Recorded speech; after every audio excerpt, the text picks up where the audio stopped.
Story of the Door. Mr. Utterson the lawyer was a man of a rugged countenance that was never lighted by a smile, cold, scanty, and embarrassed in discourse, backward in sentiment, lean, long, dusty, dreary, and yet somehow lovable. At friendly meetings, and when the wine was to his taste, something eminently human beaconed from his eye. Something indeed which never found its way into his talk, but which spoke not only in these silent symbols of the after-dinner face, but more often and loudly in the acts of his life. He was austere with himself, drank gin when he was alone, to mortify a taste for vintages, and though he enjoyed the theater, had not crossed the doors of one for 20 years. But he had an approved tolerance for others, sometimes wondering, almost with envy, at the high pressure of spirits involved in their misdeeds, and in any extremity inclined to help rather than to reprove. "I incline to Cain's heresy," he used to say quaintly, "I let my brother go to the devil in his own way." In this character, it was frequently his fortune to be the last reputable acquaintance and the last good influence in the lives of downgoing men. And to such as these, so long as they came about his chambers, he never marked a shade of change in his demeanor. No doubt the feat was easy to Mr. Utterson, for he was undemonstrative at the best, and even his friendship seemed to be founded in a similar catholicity of good nature. It is the mark of a modest man to accept his friendly circle ready-made from the hands of opportunity, and that was the lawyer's way. His friends were those of his own blood or those whom he had known the longest. His affections, like ivy, were the growth of time, they implied no aptness in the object. Hence, no doubt the bond that united him to Mr. Richard Enfield, his distant kinsman, the well-known man about town. It was a nut to crack for many, what these two could see in each other, or what subject they could find in common. It was reported by those who encountered them in their Sunday walks, that they said nothing, looked singularly dull and would hail with obvious relief the appearance of a friend. For all that, the two men put the greatest store by these excursions, counted them the chief jewel of each week, and not only set aside occasions of pleasure, but even resisted the calls of business, that they might enjoy them uninterrupted. It chanced on one of these rambles that their way led them down a by-street in a busy quarter of London. The street was small and what is called quiet, but it drove a thriving trade on the weekdays. The inhabitants were all doing well, it seemed, and all emulously hoping to do better still, and laying out the surplus of their gains in coquetry. So that the shop fronts stood along that thoroughfare with an air of invitation, like rows of smiling saleswomen. Even on Sunday, when it veiled its more florid charms and lay comparatively empty of passage, the street shone out in contrast to its dingy neighborhood, like a fire in a forest. And with its freshly painted shutters, well-polished brasses, and general cleanliness and gaiety of note, instantly caught and pleased the eye of the passenger. 2 doors from one corner, on the left hand going east the line was broken by the entry of a court, and just at that point a certain sinister block of building thrust forward its gable on the street. It was 2 stories high, showed no window, nothing but a door on the lower story and a blind forehead of discolored wall on the upper, and bore in every feature the marks of prolonged and sordid negligence. The door, which was equipped with neither bell nor knocker, was blistered and dist-aimed. Tramps slouched into the recess and struck matches on the panels. Children kept shop upon the steps, the schoolboy had tried his knife on the moldings, and for close on a generation, no one had appeared to drive away these random visitors or to repair their ravages. Mr. Enfield and the lawyer were on the other side of the by-street, but when they came abreast of the entry, the former lifted up his cane and pointed. "Did you ever remark that door?" he asked, and when his companion had replied in the affirmative, "It is connected in my mind," added he, "with a very odd story." "Indeed," said Mr. Utterson, with a slight change of voice, "and what was that?" "Well, it was this way," returned Mr. Enfield. "I was coming home from some place at the end of the world, about 3 o'clock of a black winter morning, and my way lay through a part of town where there was literally nothing to be seen but lamps. Street after street and all the folks asleep street after street. All lighted up as if for a procession and all as empty as a church till at last I got into that state of mind when a man listens and begins to long for the sight of a policeman. All at once, I saw 2 figures, one a little man who was stumping along eastward at a good walk, and the other a girl of maybe 8 or 10 who was running as hard as she was able down a cross street. Well, sir, the two ran into one another naturally enough at the corner, and then came the horrible part of the thing, for the man trampled calmly over the child's body and left her screaming on the ground. It sounds nothing to hear, but it was hellish to see. It wasn't like a man, it was like some damned juggernaut. I gave a few hello, took to my heels, collared my gentleman, and brought him back to where there was already quite a group about the screaming child. He was perfectly cool and made no resistance, but gave me one look, so ugly that it brought out the sweat on me like running. The people who had turned out were the girl's own family, and pretty soon, the doctor, for whom she had been sent, put in his appearance. Well, the child was not much the worse, more frightened, according to the sawbones, and there you might have supposed would be an end to it. But there was one curious circumstance. I had taken a loathing to my gentleman at first sight. So had the child's family, which was only natural. But the doctor's case was what struck me. He was the usual cut-and-dry apothecary, of no particular age and color, with a strong Edinburgh accent and about as emotional as a bagpipe. Well, sir, he was like the rest of us. Every time he looked at my prisoner, I saw that Sawbones turn sick and white with the desire to kill him. I knew what was in his mind, just as he knew what was in mine, and killing being out of the question, we did the next best. We told the man we could and would make such a scandal out of this as should make his name stink from one end of London to the other. If he had any friends or any credit, we undertook that he should lose them. And all the time, as we were pitching it in red hot, we were keeping the women off him as best we could, for they were as wild as harpies.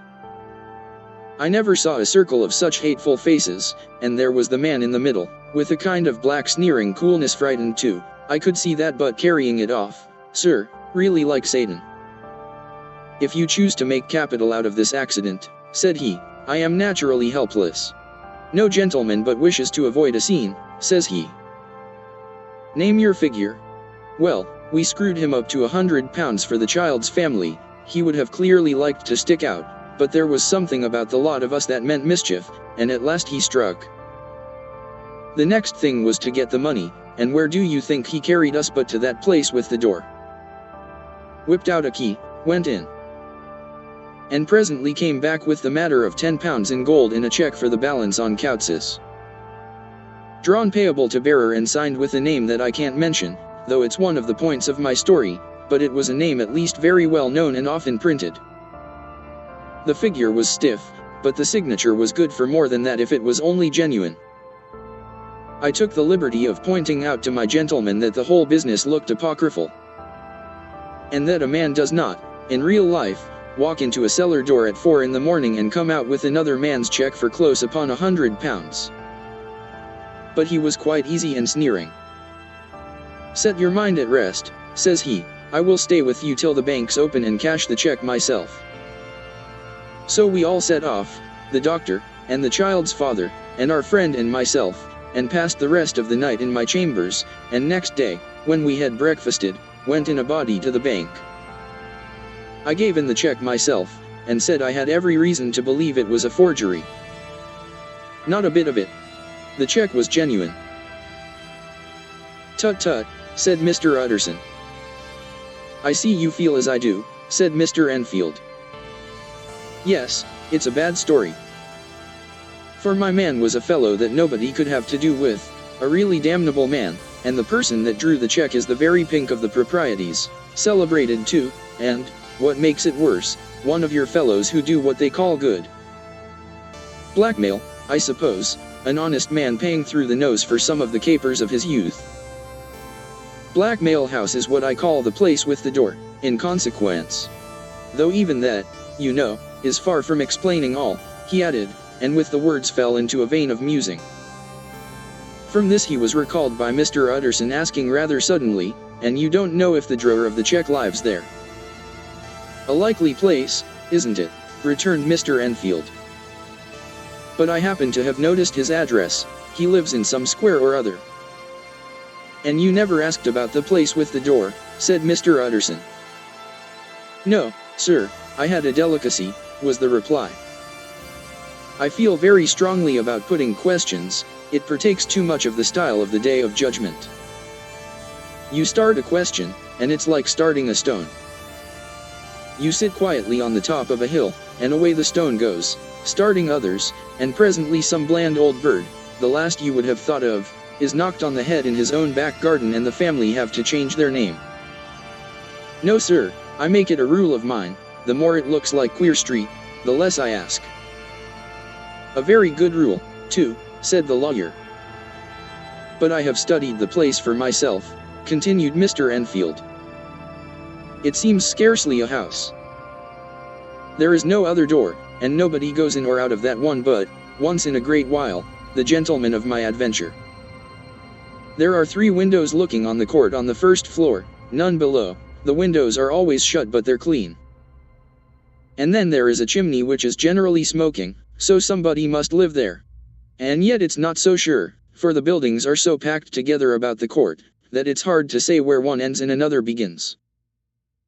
The pair walked on again for a while in silence, and then Enfield, said Mr. Utterson, that's a good rule of yours. Yes, I think it is, returned Enfield. But for all that, continued the lawyer, there's one point I want to ask. I want to ask the name of that man who walked over the child. Well, said Mr. Enfield, I can't see what harm it would do. It was a man of the name of Hyde. Said Mr. Utterson. What sort of a man is he to see? He is not easy to describe. There is something wrong with his appearance, something displeasing, something downright detestable. I never saw a man I so disliked, and yet I scarce know why. He must be deformed somewhere, he gives a strong feeling of deformity, although I couldn't specify the point.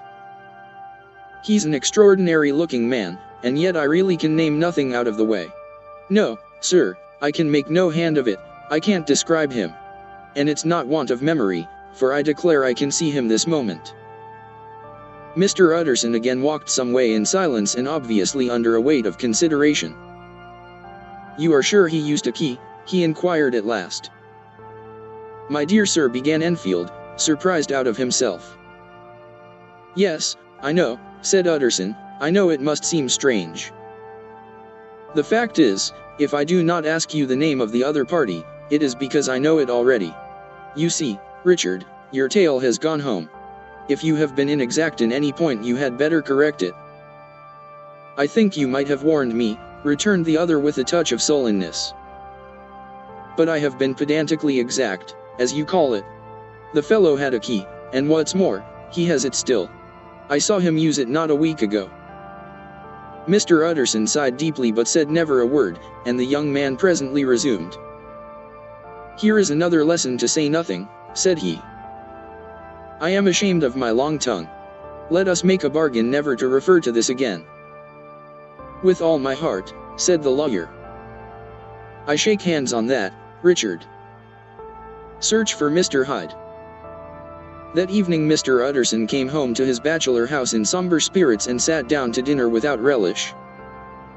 It was his custom of a Sunday, when this meal was over, to sit close by the fire, a volume of some dry divinity on his reading desk, until the clock of the neighboring church rang out the hour of 12, when he would go soberly and gratefully to bed. On this night, however, as soon as the cloth was taken away, he took up a candle and went into his business room. There he opened his safe, took from the most private part of it a document endorsed on the envelope as Dr. Jekyll's will, and sat down with a clouded brow to study its contents. The will was holograph, for Mr. Utterson, though he took charge of it now that it was made, had refused to lend the least assistance in the making of it. It provided not only that, in case of the decease of Henry Jekyll, M.D., D.C.L., LL.D., F.R.S., etc., all his possessions were to pass into the hands of his friend and benefactor Edward Hyde, but that in case of Dr. Jekyll's disappearance or unexplained absence for any period exceeding 3 calendar months, the said Edward Hyde should step into the said Henry Jekyll's shoes without further delay and free from any burthen or obligation beyond the payment of a few small sums to the members of the doctor's household. This document had long been the lawyer's eyesore. It offended him both as a lawyer and as a lover of the sane and customary sides of life, to whom the fanciful was the immodest. And hitherto it was his ignorance of Mr. Hyde that had swelled his indignation. Now, by a sudden turn, it was his knowledge. It was already bad enough when the name was but a name of which he could learn no more. It was worse when it began to be clothed upon with detestable attributes, and out of the shifting, insubstantial mists that had so long baffled his eye, there leaped up the sudden, definite presentment of a fiend. "I thought it was madness," he said, as he replaced the obnoxious paper in the safe, "and now I begin to fear it is disgrace." With that he blew out his candle, put on a great coat, and set forth in the direction of Cavendish Square, that citadel of medicine, where his friend, the great Dr. Lanyon, had his house and received his crowding patients. If anyone knows, it will be Lanyon, he had thought. The solemn butler knew and welcomed him. He was subjected to no stage of delay, but ushered direct from the door to the dining room where Dr. Lanyon sat alone over his wine. This was a hearty, healthy, dapper, red-faced gentleman, with a shock of hair, prematurely white, and a boisterous and decided manner. At sight of Mr. Utterson, he sprang up from his chair and welcomed him with both hands. The geniality, as was the way of the man, was somewhat theatrical to the eye, but it reposed on genuine feeling. For these two were old friends, old mates both at school and college, both thorough respecters of themselves and of each other, and what does not always follow, men who thoroughly enjoyed each other's company. After a little rambling talk, the lawyer led up to the subject which so disagreeably preoccupied his mind. "I suppose, Lanyon," said he, "you and I must be the two oldest friends that Henry Jekyll has." "I wish the friends were younger," chuckled Dr. Lanyon. "But I suppose we are. And what of that? I see little of him now." "Indeed," said Utterson. "I thought you had a bond of common interest." "We had," was the reply. "But it is more than 10 years since Henry Jekyll became too fanciful for me. He began to go wrong in mind, and though of course I continue to take an interest in him for old sake's sake, as they say, I see, and I have seen devilish little of the man. Such unscientific balderdash," added the doctor, flushing suddenly purple, "would have estranged Damon and Pythias." This little spirit of temper was somewhat of a relief to Mr. Utterson. They have only differed on some point of science, he thought, and being a man of no scientific passions, except in the matter of conveyancing, he even added, "it is nothing worse than that." He gave his friend a few seconds to recover his composure, and then approached the question he had come to put. "Did you ever come across a protege of his, one Hyde?" he asked. "Hyde," repeated Lanyon. "No. Never heard of him. Since my time." That was the amount of information that the lawyer carried back with him to the great, dark bed on which he tossed to and fro, until the small hours of the morning began to grow large. It was a night of little ease to his toiling mind, toiling in mere darkness and besieged by questions. 6 o'clock struck on the bells of the church that was so conveniently near to Mr. Utterson's dwelling, and still he was digging at the problem. Hitherto it had touched him on the intellectual side alone, but now his imagination also was engaged, or rather enslaved, and as he lay and tossed in the gross darkness of the night and the curtained room, Mr. Enfield's tale went by before his mind in a scroll of lighted pictures. He would be aware of the great field of lamps of a nocturnal city. Then of the figure of a man walking swiftly, then of a child running from the doctors, and then these met, and that human juggernaut trod the child down and passed on regardless of her screams.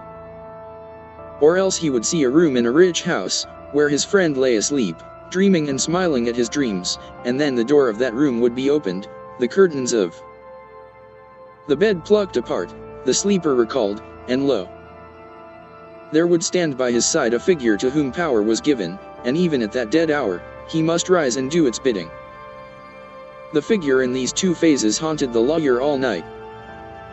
And if at any time he dozed over, it was but to see it glide more stealthily through sleeping houses, or move the more swiftly and still the more swiftly, even to dizziness, through wider labyrinths of lamp-lighted city, and at every street corner crush a child and leave her screaming. And still the figure had no face by which he might know it. Even in his dreams, it had no face, or one that baffled him and melted before his eyes. And thus it was that there sprang up and grew apace in the lawyer's mind a singularly strong, almost an inordinate, curiosity to behold the features of the real Mr. Hyde. If he could but once set eyes on him, he thought the mystery would lighten and perhaps roll altogether away, as was the habit of mysterious things when well examined. He might see a reason for his friend's strange preference or bondage, call it which you please, and even for the startling clause of the will. At least it would be a face worth seeing, the face of a man who was without bowels of mercy, a face which had but to show itself to raise up, in the mind of the unimpressionable Enfield, a spirit of enduring hatred. From that time forward, Mr. Utterson began to haunt the door in the by-street of shops. In the morning before office hours, at noon when business was plenty and time scarce, at night under the face of the fogged city moon, by all lights and at all hours of solitude or concourse, the lawyer was to be found on his chosen post. If he be Mr. Hyde, he had thought, I shall be Mr. Seek. And at last his patience was rewarded. It was a fine dry night, frost in the air, the streets as clean as a ballroom floor, the lamps, unshaken by any wind, drawing a regular pattern of light and shadow. By 10 o'clock, when the shops were closed, the by-street was very solitary and, in spite of the low growl of London from all round, very silent. Small sounds carried far, domestic sounds out of the houses were clearly audible on either side of the roadway, and the rumor of the approach of any passenger preceded him by a long time. Mr. Utterson had been some minutes at his post, when he was aware of an odd light footstep drawing near. In the course of his nightly patrols, he had long grown accustomed to the quaint effect with which the footfalls of a single person, while he is still a great way off, suddenly spring out distinct from the vast hum and clatter of the city. Yet his attention had never before been so sharply and decisively arrested, and it was with a strong, superstitious prevision of success that he withdrew into the entry of the court. The steps drew swiftly nearer, and swelled out suddenly louder as they turned the end of the street. The lawyer, looking forth from the entry, could soon see what manner of man he had to deal with. He was small and very plainly dressed, and the look of him, even at that distance, went somehow strongly against the watcher's inclination. But he made straight for the door, crossing the roadway to save time, and as he came, he drew a key from his pocket like one approaching home. Mr. Utterson stepped out and touched him on the shoulder as he passed. "Mr. Hyde, I think." Mr. Hyde shrank back with a hissing intake of the breath. But his fear was only momentary, and though he did not look the lawyer in the face, he answered coolly enough, "That is my name. What do you want?" "I see you are going in," returned the lawyer. "I am an old friend of Dr. Jekyll's Mr. Utterson of Gaunt Street. You must have heard of my name, and meeting you so conveniently, I thought you might admit me." "You will not find Dr. Jekyll, he is from home," replied Mr. Hyde, blowing in the key.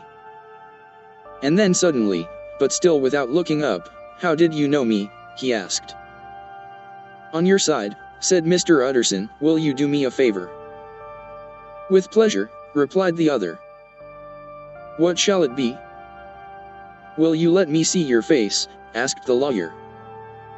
Mr. Hyde appeared to hesitate, and then, as if upon some sudden reflection, fronted about with an air of defiance, and the pair stared at each other pretty fixedly for a few seconds. "Now I shall know you again," said Mr. Utterson. "It may be useful." "Yes," returned Mr. Hyde, "it is as well we have met, and à propos, you should have my address." And he gave a number of a street in Soho. Good God, thought Mr. Utterson, can he, too, have been thinking of the will? But he kept his feelings to himself and only grunted in acknowledgement of the address. "And now," said the other, "how did you know me?" "By description," was the reply. "Whose description?" "We have common friends," said Mr. Utterson. "Common friends," echoed Mr. Hyde, a little hoarsely. "Who are they?" "Jekyll, for instance," said the lawyer. "He never told you," cried Mr. Hyde, with a flush of anger. "I did not think you would have lied." "Come," said Mr. Utterson, "that is not fitting language." The other snarled aloud into a savage laugh, and the next moment, with extraordinary quickness, he had unlocked the door and disappeared into the house. The lawyer stood a while when Mr. Hyde had left him, the picture of disquietude. Then he began slowly to mount the street, pausing every step or two and putting his hand to his brow like a man in mental perplexity. The problem he was thus debating as he walked was one of a class that is rarely solved. Mr. Hyde was pale and dwarfish, he gave an impression of deformity without any nameable malformation, he had a displeasing smile, he had borne himself to the lawyer with a sort of murderous mixture of timidity and boldness, and he spoke with a husky, whispering and somewhat broken voice. All these were points against him, but not all of these together could explain the hitherto unknown disgust, loathing, and fear with which Mr. Utterson regarded him. "There must be something else," said the perplexed gentleman. "There is something more, if I could find a name for it. God bless me, the man seems hardly human. Something troglodytic, shall we say? Or can it be the old story of Dr. Fell? Or is it the mere radiance of a foul soul that thus transpires through, and transfigures, its clay continent? The last, I think, for, oh my poor old Harry Jekyll, if ever I read Satan's signature upon a face, it is on that of your new friend." Round the corner from the by-street, there was a square of ancient, handsome houses, now for the most part decayed from their high estate and let in flats and chambers to all sorts and conditions of men. Map engravers, architects, shady lawyers, and the agents of obscure enterprises. One house, however, second from the corner, was still occupied entire, and at the door of this, which wore a great air of wealth and comfort, though it was now plunged in darkness except for the fanlight, Mr. Utterson stopped and knocked. A well-dressed, elderly servant opened the door. "Is Dr. Jekyll at home, Poole?" asked the lawyer. "I will see, Mr. Utterson," said Poole, admitting the visitor, as he spoke, into a large, low-roofed, comfortable hall paved with flags, warmed, after the fashion of a country house, by a bright, open fire, and furnished with costly cabinets of oak. "Will you wait here by the fire, sir? Or shall I give you a light in the dining room?" "Here, thank you," said the lawyer, and he drew near and leaned on the tall fender. This hall, in which he was now left alone, was a pet fancy of his friend the doctor's, and Utterson himself was wont to speak of it as the pleasantest room in London. But tonight there was a shudder in his blood. The face of Hyde sat heavy on his memory.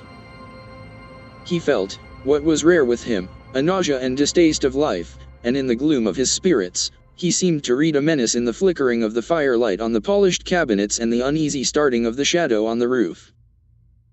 He was ashamed of his relief, when Poole presently returned to announce that Dr. Jekyll was gone out. "I saw Mr. Hyde go in by the old dissecting room, Poole," he said. "Is that right, when Dr. Jekyll is from home?" "Quite right, Mr. Utterson, sir," replied the servant. "Mr. Hyde has a key." "Your master seems to repose a great deal of trust in that young man, Poole," resumed the other musingly. "Yes, sir, he does indeed," said Poole. "We have all orders to obey him." "I do not think I ever met Mr. Hyde," asked Utterson. "Oh, dear no, sir, he never dines here," replied the butler. "Indeed, we see very little of him on this side of the house, he mostly comes and goes by the laboratory." "Well, good night, Poole." "Good night, Mr. Utterson." And the lawyer set out homeward with a very heavy heart. "Poor Harry Jekyll," he thought, "my mind misgives me he is in deep waters. He was wild when he was young, a long while ago to be sure, but in the law of God, there is no statute of limitations. Aye, it must be that, the ghost of some old sin, the cancer of some concealed disgrace, punishment coming, P.D. Claudio, years after memory has forgotten and self-love condoned the fault." And the lawyer, scared by the thought, brooded a while on his own past, groping in all the corners of memory, lest by chance some jack-in-the-box of an old iniquity should leap to light there. His past was fairly blameless. Few men could read the rolls of their life with less apprehension, yet he was humbled to the dust by the many ill things he had done, and raised up again into a sober and fearful gratitude by the many he had come so near to doing yet avoided. And then by a return on his former subject, he conceived a spark of hope. This Master Hyde, if he were studied, thought he, must have secrets of his own, black secrets, by the look of him, secrets compared to which poor Jekyll's worst would be like sunshine. Things cannot continue as they are. It turns me cold to think of this creature stealing like a thief to Harry's bedside. Poor Harry, what awakening! And the danger of it, for if this Hyde suspects the existence of the will, he may grow impatient to inherit. I must put my shoulders to the wheel if Jekyll will but let me, he added, if Jekyll will only let me. For once more he saw before his mind's eye, as clear as transparency, the strange clauses of the will. Dr. Jekyll was quite at ease. A fortnight later, by excellent good fortune, the doctor gave one of his pleasant dinners to some 5 or 6 old cronies, all intelligent, reputable men and all judges of good wine, and Mr. Utterson so contrived that he remained behind after the others had departed. This was no new arrangement, but a thing that had befallen many scores of times. Where Utterson was liked, he was liked well. Hosts loved to detain the dry lawyer, when the light-hearted and loose-tongued had already their foot on the threshold. They liked to sit a while in his unobtrusive company, practicing for solitude, sobering their minds in the man's rich silence after the expense and strain of gaiety. To this rule, Dr. Jekyll was no exception. And as he now sat on the opposite side of the fire, a large, well-made, smooth-faced man of 50, with something of a slyish cast perhaps, but every mark of capacity and kindness you could see by his looks that he cherished for Mr. Utterson a sincere and warm affection. "I have been wanting to speak to you, Jekyll," began the latter. "You know that will of yours?" A close observer might have gathered that the topic was distasteful, but the doctor carried it off gaily. "My poor Utterson," said he, "you are unfortunate in such a client. I never saw a man so distressed as you were by my will, unless it were that hide-bound pedant, Lanyon, at what he called my scientific heresies. Oh, I know he's a good fellow, you needn't frown, an excellent fellow, and I always mean to see more of him, but a hide-bound pedant for all that, an ignorant, blatant pedant. I was never more disappointed in any man than Lanyon. You know I never approved of it," pursued Utterson, ruthlessly disregarding the fresh topic. "My will? Yes, certainly, I know that," said the doctor, a trifle sharply. "You have told me so." "Well, I tell you so again," continued the lawyer. "I have been learning something of young Hyde." The large handsome face of Dr. Jekyll grew pale to the very lips, and there came a blackness about his eyes. "I do not care to hear more," said he. "This is a matter I thought we had agreed to drop." "What I heard was abominable," said Utterson. "It can make no change. You do not understand my position," returned the doctor, with a certain incoherency of manner. "I am painfully situated, Utterson. My position is a very strange one. It is one of those affairs that cannot be mended by talking." "Jekyll," said Utterson, "you know me, I am a man to be trusted. Make a clean breast of this in confidence, and I make no doubt I can get you out of it." "My good Utterson," said the doctor, "this is very good of you, this is downright good of you, and I cannot find words to thank you in. I believe you fully. I would trust you before any man alive, before myself, if I could make the choice. But indeed it isn't what you fancy, it is not as bad as that, and just to put your good heart at rest, I will tell you one thing, the moment I choose, I can be rid of Mr. Hyde. I give you my hand upon that, and I thank you again and again, and I will just add one little word, Utterson, that I'm sure you'll take in good part. This is a private matter, and I beg of you to let it sleep." Utterson reflected a little, looking in the fire. "I have no doubt you are perfectly right," he said at last, getting to his feet. "Well, but since we have touched upon this business, and for the last time I hope," continued the doctor, "there is one point I should like you to understand. I have really a very great interest in poor Hyde. I know you have seen him, he told me so, and I fear he was rude. But I do sincerely take a very great interest in that young man, and if I am taken away, Utterson, I wish you to promise me that you will bear with him and get his rights for him.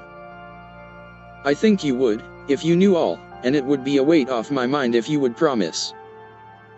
I can't pretend that I shall ever like him, said the lawyer.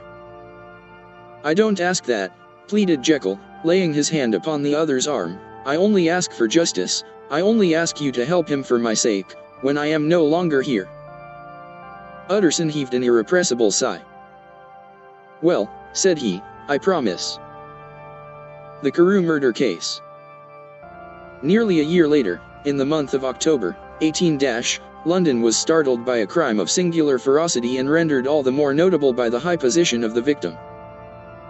The details were few and startling. A maidservant living alone in a house not far from the river had gone upstairs to bed about 11. Although a fog rolled over the city in the small hours, the early part of the night was cloudless, and the lane, which the maid's window overlooked, was brilliantly lit by the full moon. It seems she was romantically given, for she sat down upon her box, which stood immediately under the window, and fell into a dream of musing. Never, she used to say, with streaming tears, when she narrated that experience, never had she felt more at peace with all men or thought more kindly of the world.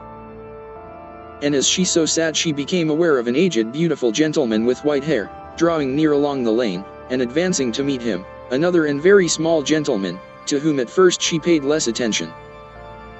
When they had come within speech, which was just under the maid's eyes, the older man bowed and accosted the other with a very pretty manner of politeness.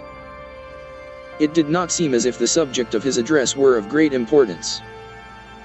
Indeed, from his pointing, it sometimes appeared as if he were only inquiring his way. But the moon shone on his face as he spoke, and the girl was pleased to watch it. It seemed to breathe such an innocent and old-world kindness of disposition, yet with something high too, as of a well-founded self-content. Presently her eye wandered to the other, and she was surprised to recognize in him a certain Mr. Hyde, who had once visited her master and for whom she had conceived a dislike. He had in his hand a heavy cane, with which he was trifling, but he answered never a word, and seemed to listen with an ill-contained impatience. And then all of a sudden he broke out in a great flame of anger, stamping with his foot, brandishing the cane, and carrying on, as the maid described it, like a madman. The old gentleman took a step back, with the air of one very much surprised and a trifle hurt, and at that Mr. Hyde broke out of all bounds and clubbed him to the earth. And next moment, with ape-like fury, he was trampling his victim underfoot and hailing down a storm of blows, under which the bones were audibly shattered and the body jumped upon the roadway. At the horror of these sights and sounds, the maid fainted. It was 2 o'clock when she came to herself and called for the police. The murderer was gone long ago, but there lay his victim in the middle of the lane, incredibly mangled. The stick with which the deed had been done, although it was of some rare and very tough and heavy wood, had broken in the middle under the stress of this insensate cruelty, and one splintered half had rolled in the neighboring gutter. The other, without doubt, had been carried away by the murderer. A purse and gold watch were found upon the victim, but no cards or papers, except a sealed and stamped envelope, which he had been probably carrying to the post, and which bore the name and address of Mr. Utterson. This was brought to the lawyer the next morning, before he was out of bed, and he had no sooner seen it and been told the circumstances, than he shot out a solemn lip. "I shall say nothing till I have seen the body," said he. "This may be very serious.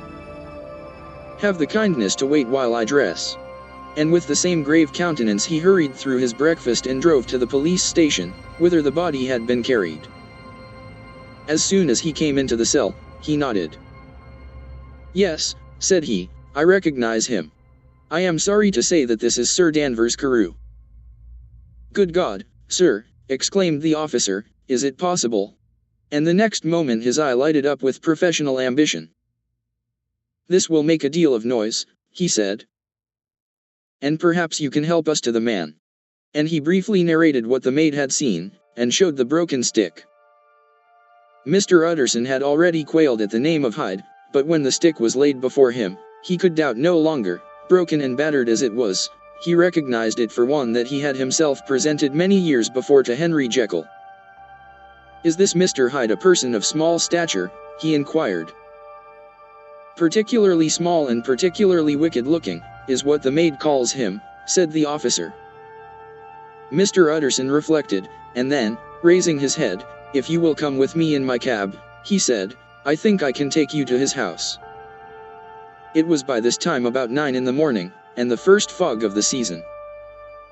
A great chocolate-colored pall lowered over heaven, but the wind was continually charging and rooting these embattled vapors, so that as the cab crawled from street to street, Mr. Utterson beheld a marvelous number of degrees and hues of twilight.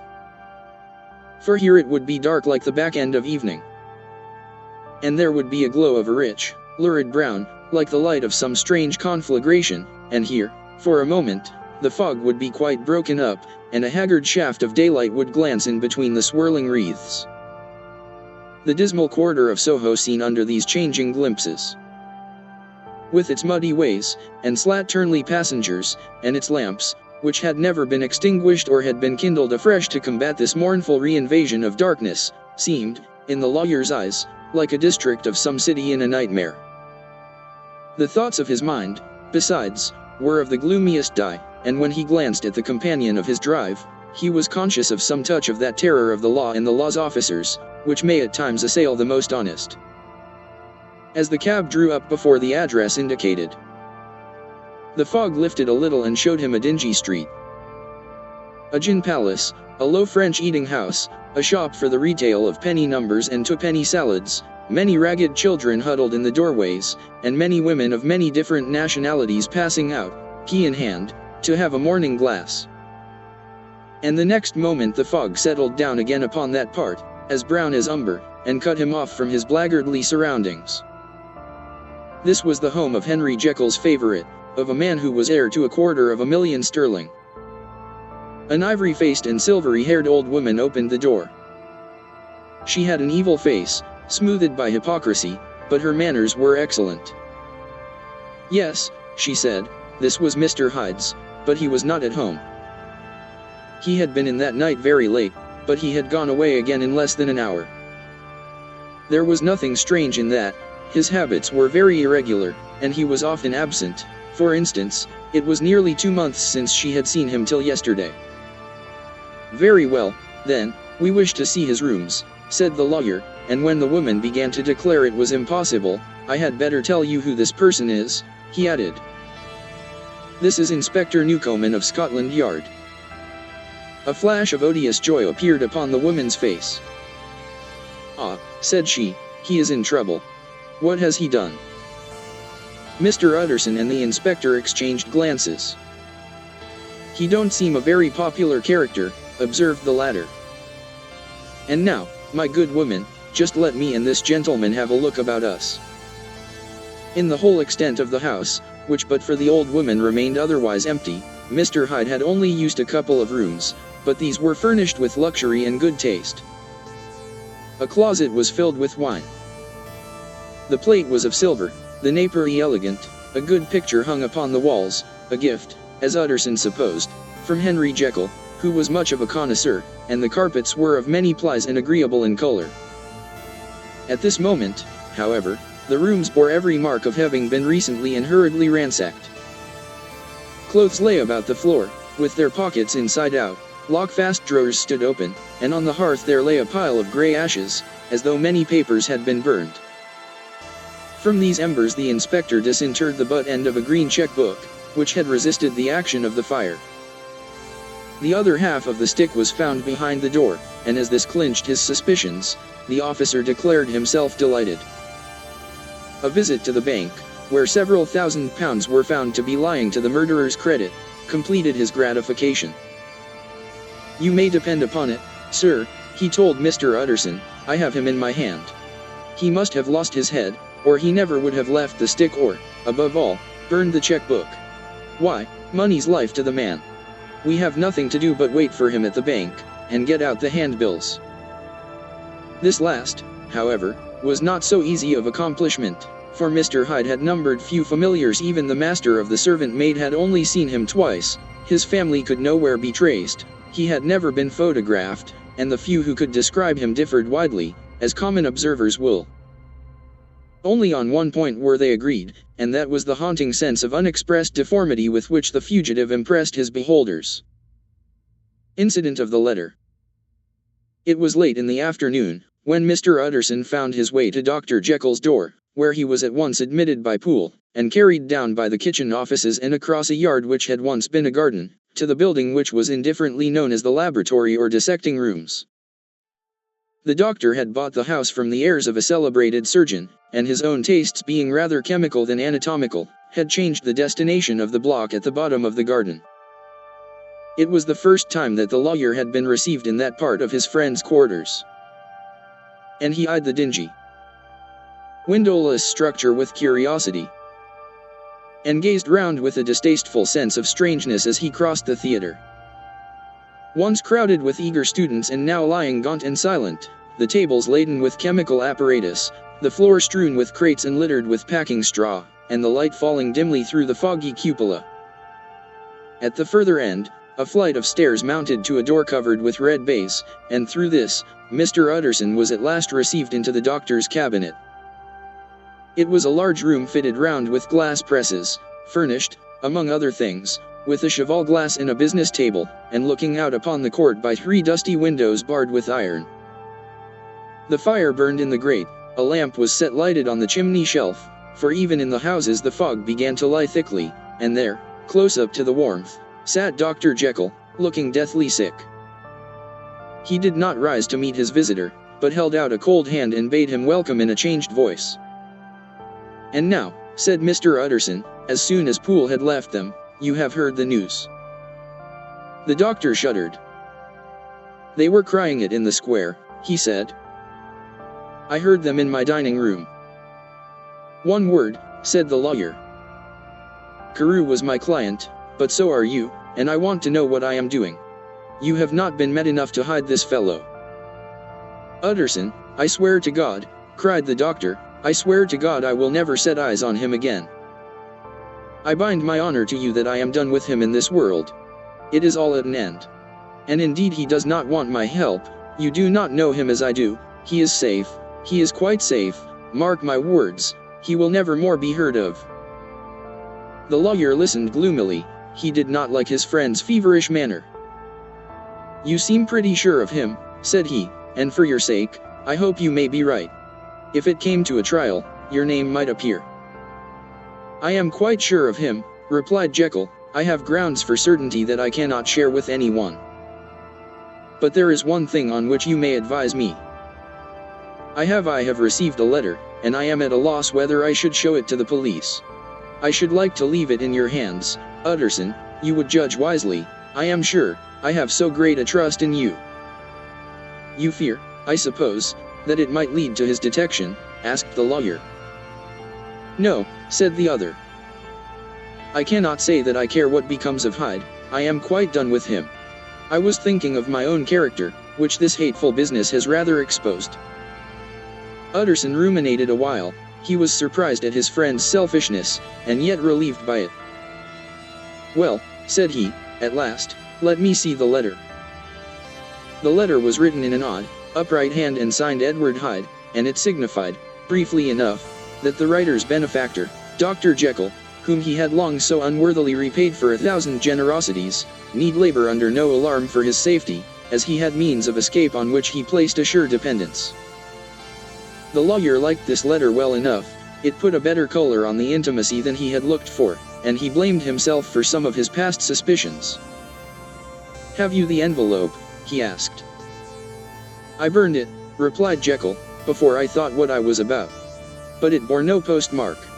The note was handed in." "Shall I keep this and sleep upon it?" asked Utterson. "I wish you to judge for me entirely," was the reply. "I have lost confidence in myself." "Well, I shall consider," returned the lawyer. "And now one word more. It was Hyde who dictated the terms in your will about that disappearance." The doctor seemed seized with a qualm of faintness. He shut his mouth tight and nodded. "I knew it," said Utterson. "He meant to murder you. You had a fine escape." "I have had what is far more to the purpose," returned the doctor solemnly. "I have had a lesson, oh God, Utterson, what a lesson I have had." And he covered his face for a moment with his hands. On his way out, the lawyer stopped and had a word or two with Poole. "By the by," said he, "there was a letter handed in today. What was the messenger like?" But Poole was positive nothing had come except by post, and only circulars by that, he added. This news sent off the visitor with his fears renewed. Plainly the letter had come by the laboratory door, possibly, indeed, it had been written in the cabinet, and if that were so, it must be differently judged, and handled with the more caution. The newsboys, as he went, were crying themselves hoarse along the footways, special edition. Shocking. Murder of an MP. That was the funeral oration of one friend and client, and he could not help a certain apprehension lest the good name of another should be sucked down in the eddy of the scandal. It was, at least, a ticklish decision that he had to make, and self-reliant as he was by habit, he began to cherish a longing for advice. It was not to be had directly, but perhaps, he thought, it might be fished for. Presently after, he sat on one side of his own hearth, with Mr. Guest, his head clerk, upon the other, and midway between, at a nicely calculated distance from the fire, a bottle of a particular old wine that had long dwelt unsunned in the foundations of his house. The fog still slept on the wing above the drowned city, where the lamps glimmered like carbuncles. And through the muffle and smother of these fallen clouds, the procession of the town's life was still rolling in through the great arteries with a sound as of a mighty wind. But the room was gay with firelight. In the bottle the acids were long ago resolved. The imperial dye had softened with time, as the color grows richer in stained windows, and the glow of hot autumn afternoons on hillside vineyards was ready to be set free and to disperse the fogs of London. Insensibly the lawyer melted.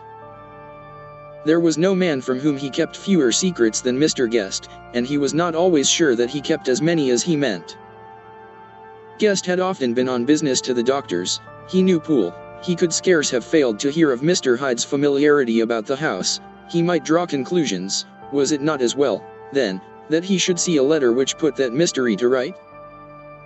And above all, since Guest, being a great student and critic of handwriting, would consider the step natural and obliging? The clerk, besides, was a man of counsel. He could scarce read so strange a document without dropping a remark, and by that remark Mr. Utterson might shape his future course. "This is a set business about Sir Danvers," he said. "Yes, sir, indeed. It has elicited a great deal of public feeling," returned Guest. "The man, of course, was mad." "I should like to hear your views on that," replied Utterson. "I have a document here in his handwriting. It is between ourselves, for I scarce know what to do about it. It is an ugly business at the best. But there it is, quite in your way, a murderer's autograph." Guest's eyes brightened, and he sat down at once and studied it with passion. "No, sir," he said, "not mad, but it is an odd hand." "And by all accounts a very odd writer," added the lawyer. Just then the servant entered with a note. "Is that from Dr. Jekyll, sir?" inquired the clerk. "I thought I knew the writing. Anything private, Mr. Utterson?" "Only an invitation to dinner." "Why? Do you want to see it?" "One moment. I thank you, sir," and the clerk laid the 2 sheets of paper alongside and sedulously compared their contents. "Thank you, sir," he said at last, returning both. "It's a very interesting autograph." There was a pause, during which Mr. Utterson struggled with himself. "Why did you compare them, Guest?" he inquired suddenly.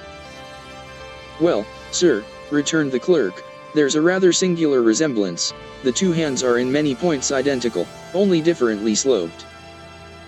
"Rather quaint," said Utterson.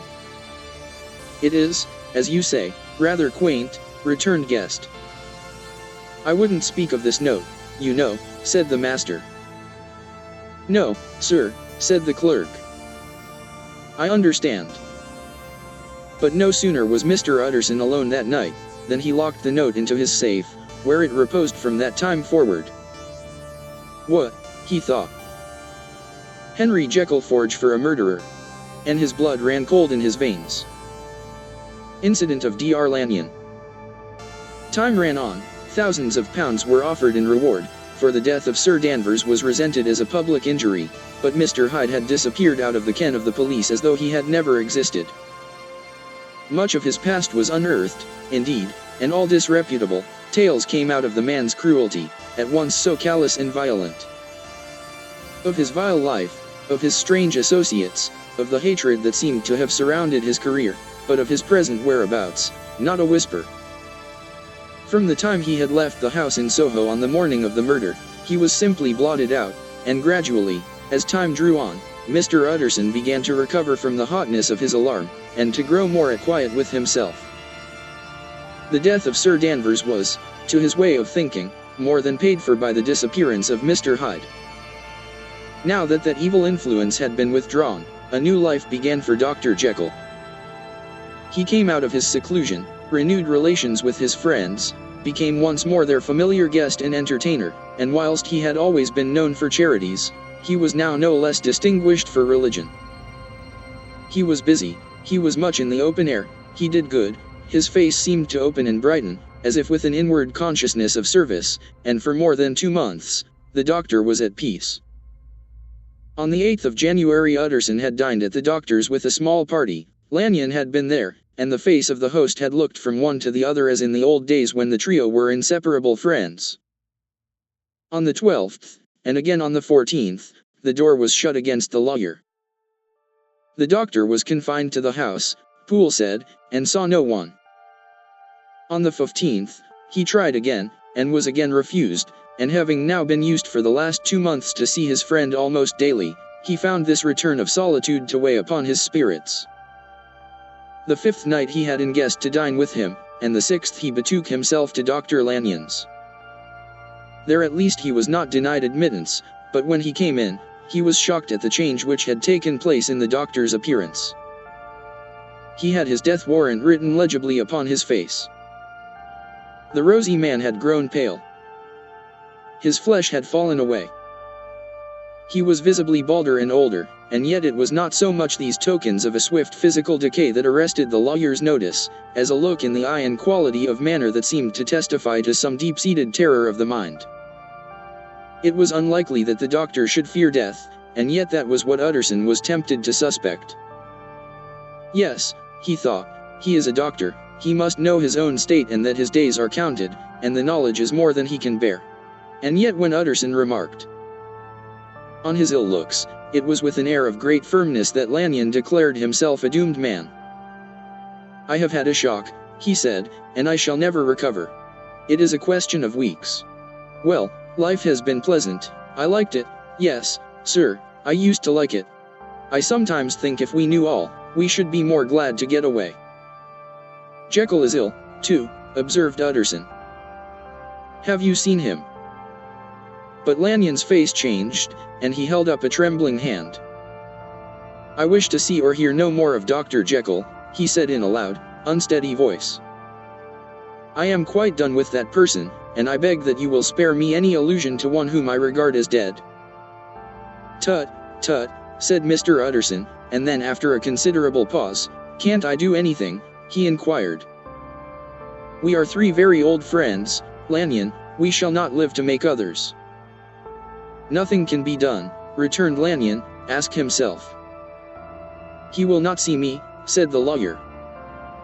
I am not surprised at that, was the reply. Some day, Utterson, after I am dead, you may perhaps come to learn the right and wrong of this. I cannot tell you. And in the meantime, if you can sit and talk with me of other things, for God's sake, stay and do so, but if you cannot keep clear of this accursed topic, then in God's name, go, for I cannot bear it. As soon as he got home, Utterson sat down and wrote to Jekyll, complaining of his exclusion from the house, and asking the cause of this unhappy break with Lanyon. And the next day brought him a long answer, often very pathetically worded, and sometimes darkly mysterious in drift. The quarrel with Lanyon was incurable. I do not blame our old friend, Jekyll wrote, but I share his view that we must never meet. I mean from henceforth to lead a life of extreme seclusion. You must not be surprised, nor must you doubt my friendship, if my door is often shut even to you. You must suffer me to go my own dark way. I have brought on myself a punishment and a danger that I cannot name. If I am the chief of sinners, I am the chief of sufferers also. I could not think that this earth contained a place for sufferings and terrors so unmanning, and you can do but one thing, Utterson, to lighten this destiny, and that is to respect my silence. Utterson was amazed. The dark influence of Hyde had been withdrawn. The doctor had returned to his old tasks and amities. A week ago, the prospect had smiled with every promise of a cheerful and an honored age, and now in a moment, friendship, and peace of mind, and the whole tenor of his life were wrecked. So great and unprepared a change pointed to madness, but in view of Lanyon's manner and words, there must lie for it some deeper ground. A week afterwards Dr. Lanyon took to his bed, and in something less than a fortnight he was dead. The night after the funeral, at which he had been sadly affected, Utterson locked the door of his business room, and sitting there by the light of a melancholy candle, drew out and set before him an envelope addressed by the hand and sealed with the seal of his dead friend. Privé, for the hands of G.J. Utterson alone, and in case of his predeceased to be destroyed unread, so it was emphatically superscribed, and the lawyer dreaded to behold the contents. I have buried one friend today, he thought. What if this should cost me another? And then he condemned the fear as a disloyalty, and broke the seal. Within there was another enclosure, likewise sealed, and marked upon the cover as, not to be opened till the death or disappearance of Dr. Henry Jekyll. Utterson could not trust his eyes. Yes, it was disappearance, here again, as in the mad will which he had long ago restored to its author, here again were the idea of a disappearance and the name of Henry Jekyll bracketed. But in the will, that idea had sprung from the sinister suggestion of the man Hyde. It was set there with a purpose all too plain and horrible. Written by the hand of Lanyon, what should it mean? A great curiosity came on the trustee, to disregard the prohibition and dive at once to the bottom of these mysteries. But professional honor and faith to his dead friend were stringent obligations, and the packet slept in the inmost corner of his private safe. It is one thing to mortify curiosity, another to conquer it, and it may be doubted if, from that day forth, Utterson desired the society of his surviving friend with the same eagerness. He thought of him kindly, but his thoughts were disquieted and fearful. He went to call indeed. But he was perhaps relieved to be denied admittance.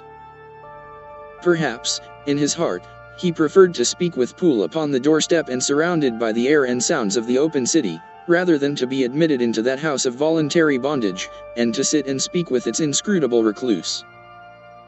Poole had, indeed, no very pleasant news to communicate. The doctor, it appeared, now more than ever confined himself to the cabinet over the laboratory, where he would sometimes even sleep. He was out of spirits, he had grown very silent, he did not read, it seemed as if he had something on his mind. Utterson became so used to the unvarying character of these reports, that he fell off little by little in the frequency of his visits. Incident at the window. It chanced on Sunday, when Mr. Utterson was on his usual walk with Mr. Enfield, that their way lay once again through the by-street, and that when they came in front of the door, both stopped to gaze on it. Well, said Enfield, that story's at an end at least. We shall never see more of Mr. Hyde. I hope not, said Utterson. Did I ever tell you that I once saw him, and shared your feeling of repulsion? It was impossible to do the one without the other, returned Enfield. And by the way, what an ass you must have thought me, not to know that this was a back way to Dr. Jekyll's. It was partly your own fault that I found it out, even when I did. So you found it out, did you, said Utterson. But if that be so, we may step into the court and take a look at the windows. To tell you the truth, I am uneasy about poor Jekyll, and even outside, I feel as if the presence of a friend might do him good. The court was very cool and a little damp, and full of premature twilight, although the sky, high up overhead, was still bright with sunset. The middle one of the three windows was halfway open, and sitting close beside it, Taking the air with an infinite sadness of mien, like some disconsolate prisoner, Utterson saw Dr. Jekyll. "What? Jekyll?" he cried. "I trust you are better." "I am very low, Utterson," replied the doctor drearily, "very low. It will not last long, thank God." "You stay too much indoors," said the lawyer. "You should be out, whipping up the circulation like Mr. Enfield and me. This is my cousin Mr. Enfield Dr. Jekyll. Come now, get your hat and take a quick turn with us." "You are very good," sighed the other. "I should like to very much, but no, it is quite impossible, I dare not. But indeed, Utterson, I am very glad to see you, this is really a great pleasure. I would ask you and Mr. Enfield up, but the place is really not fit." "Why, then," said the lawyer, good-naturedly, "the best thing we can do is to stay down here and speak with you from where we are." "That is just what I was about to venture to propose," returned the doctor with a smile. But the words were hardly uttered, before the smile was struck out of his face, and succeeded by an expression of such abject terror and despair, as froze the very blood of the two gentlemen below. They saw it but for a glimpse, for the window was instantly thrust down, but that glimpse had been sufficient, and they turned and left the court without a word. In silence, too, they traversed the by-street, and it was not until they had come into a neighboring thoroughfare, where even upon a Sunday there were still some stirrings of life, that Mr. Utterson at last turned and looked at his companion. They were both pale, and there was an answering horror in their eyes. God forgive us," said Mr. Utterson. But Mr. Enfield only nodded his head very seriously, and walked on once more in silence. The last night, Mr. Utterson was sitting by his fireside one evening after dinner, when he was surprised to receive a visit from Poole. "Bless me, Poole, what brings you here?" he cried, and then taking a second look at him, "What ails you?" he added, "is the doctor ill?" "Mr. Utterson," said the man, "there is something wrong." "Take a seat, and here is a glass of wine for you," said the lawyer. "Now, take your time, and tell me plainly what you want." "You know the doctor's ways, sir," replied Poole, "and how he shuts himself up. Well, he's shut up again in the cabinet, and I don't like it, sir. I wish I may die if I like it.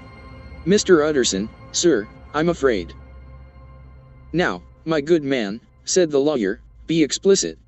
What are you afraid of?"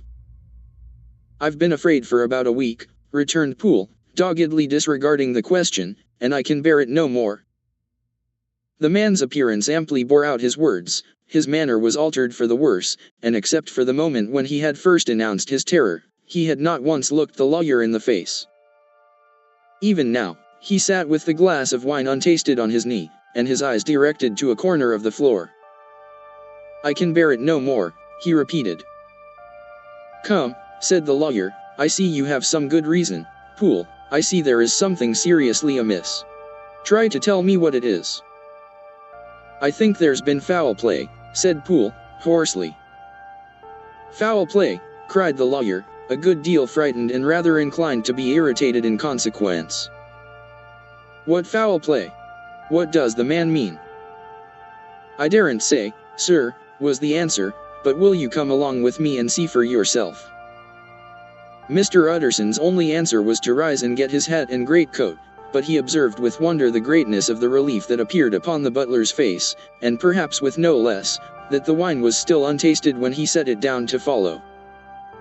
It was a wild, cold, seasonable night of March, with a pale moon, lying on her back as though the wind had tilted her, and flying rack of the most diaphanous and long. Why? Texture.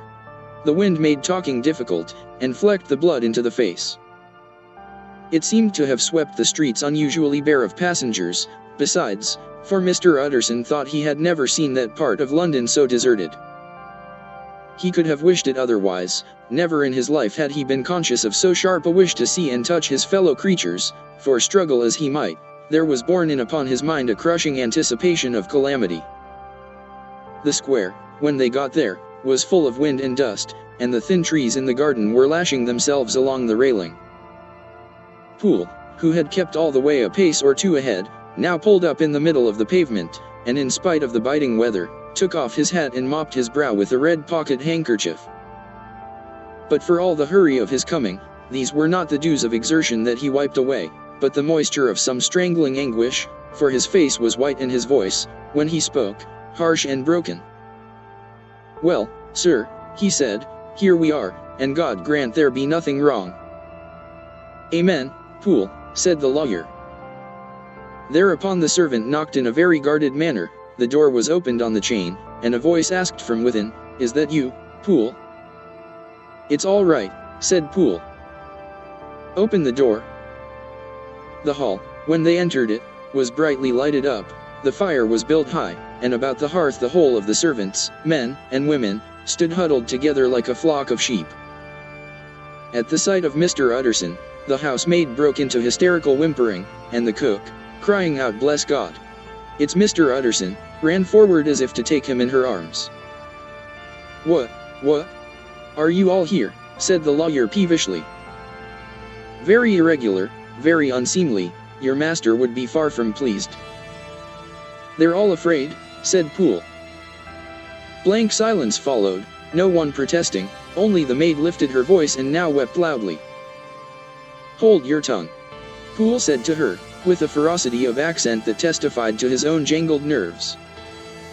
And indeed, when the girl had so suddenly raised the note of her lamentation, they had all started and turned towards the inner door with faces of dreadful expectation. "And now," continued the butler, addressing the knife boy, "reach me a candle, and we'll get this through hands at once." And then he begged Mr. Utterson to follow him, and led the way to the back garden. "Now, sir," said he, "you come as gently as you can. I want you to hear, and I don't want you to be heard.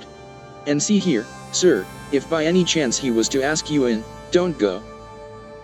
Mr. Utterson's nerves, at this unlooked-for termination, gave a jerk that nearly threw him from his balance, but he recollected his courage and followed the butler into the laboratory building, through the surgical theater, with its lumber of crates and bottles, to the foot of the stair. Here Poole motioned him to stand on one side and listen, while he himself, setting down the candle and making a great and obvious call on his resolution, mounted the steps and knocked with a somewhat uncertain hand on the red baize of the cabinet door. "Mr. Utterson, sir, asking to see you," he called, and even as he did so, once more violently signed to the lawyer to give ear. A voice answered from within, "Tell him I cannot see anyone," it said complainingly. "Thank you, sir," said Poole, with a note of something like triumph in his voice, and taking up his candle, he led Mr. Utterson back across the yard and into the great kitchen, where the fire was out and the beetles were leaping on the floor. "Sir," he said, looking Mr. Utterson in the eyes, "was that my master's voice?" "It seems much changed," replied the lawyer, very pale, but giving look for look. "Changed? Well, yes, I think so," said the butler. "Have I been 20 years in this man's house, to be deceived about his voice?" "No, sir, master's made away with. He was made away with 8 days ago, when we heard him cry out upon the name of God, and who's in there instead of him, and why it stays there, is a thing that cries to heaven, Mr. Utterson." "This is a very strange tale, Poole, this is rather a wild tale, my man," said Mr. Utterson, biting his finger. "Suppose it were as you suppose, supposing Dr. Jekyll to have been murdered, what could induce the murderer to stay? That won't hold water, it doesn't commend itself to reason." "Well, Mr. Utterson, you are a hard man to satisfy, but I'll do it yet," said Poole. "All this last week, you must know, him, or it, whatever it is that lives in that cabinet, has been crying night and day for some sort of medicine and cannot get it to his mind. It was sometimes his way, the master's, that is to write his orders on a sheet of paper and throw it on the stair. We've had nothing else this week back, nothing but papers, and a closed door, and the very meals left there to be smuggled in when nobody was looking. Well, sir, every day, and twice and thrice in the same day, there have been orders and complaints, and I have been sent flying to all the wholesale chemists in town. Every time I brought the stuff back, there would be another paper telling me to return it, because it was not pure, and another order to a different firm. This drug is wanted bitter bad, sir, whatever for. "Have you any of these papers?" asked Mr. Utterson. Poole felt in his pocket and handed out a crumpled note, which the lawyer, bending nearer to the candle, carefully examined. Its contents ran thus: Dr. Jekyll presents his compliments to Messrs. Ma. He assures them that their last sample is impure and quite useless for his present purpose. In the year 18 Dr. J purchased a somewhat large quantity from Messrs. M. He now begs them to search with most sedulous care, and should any of the same quality be left, forward it to him at once. Expense is no consideration. The importance of this to Dr. J can hardly be exaggerated. So far the letter had run composedly enough, but here with a sudden splutter of the pen, the writer's emotion had broken loose. "For God's sake," he added, "find me some of the old." "This is a strange note," said Mr. Utterson, and then sharply, "How do you come to have it open?" "The man at Ma's was main angry, sir, and he threw it back to me like so much dirt," returned Poole. "This is unquestionably the doctor's hand, do you know," resumed the lawyer. "I thought it looked like it," said the servant rather sulkily, and then, with another voice, "But what matters hand of right," he said. "I've seen him."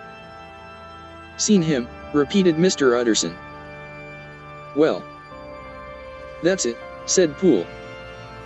"It was this way. I came suddenly into the theater from the garden.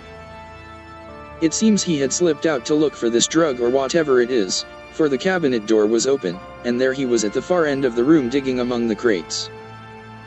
He looked up when I came in, gave a kind of cry, and whipped upstairs into the cabinet. It was but for 1 minute that I saw him, but the hair stood upon my head like quills. Sir, if that was my master, why had he a mask upon his face? If it was my master, why did he cry out like a rat, and run from me? I have served him long enough. And then..." The man paused and passed his hand over his face. "These are all very strange circumstances," said Mr. Utterson, "but I think I begin to see daylight. Your master, Poole, is plainly seized with one of those maladies that both torture and deform the sufferer.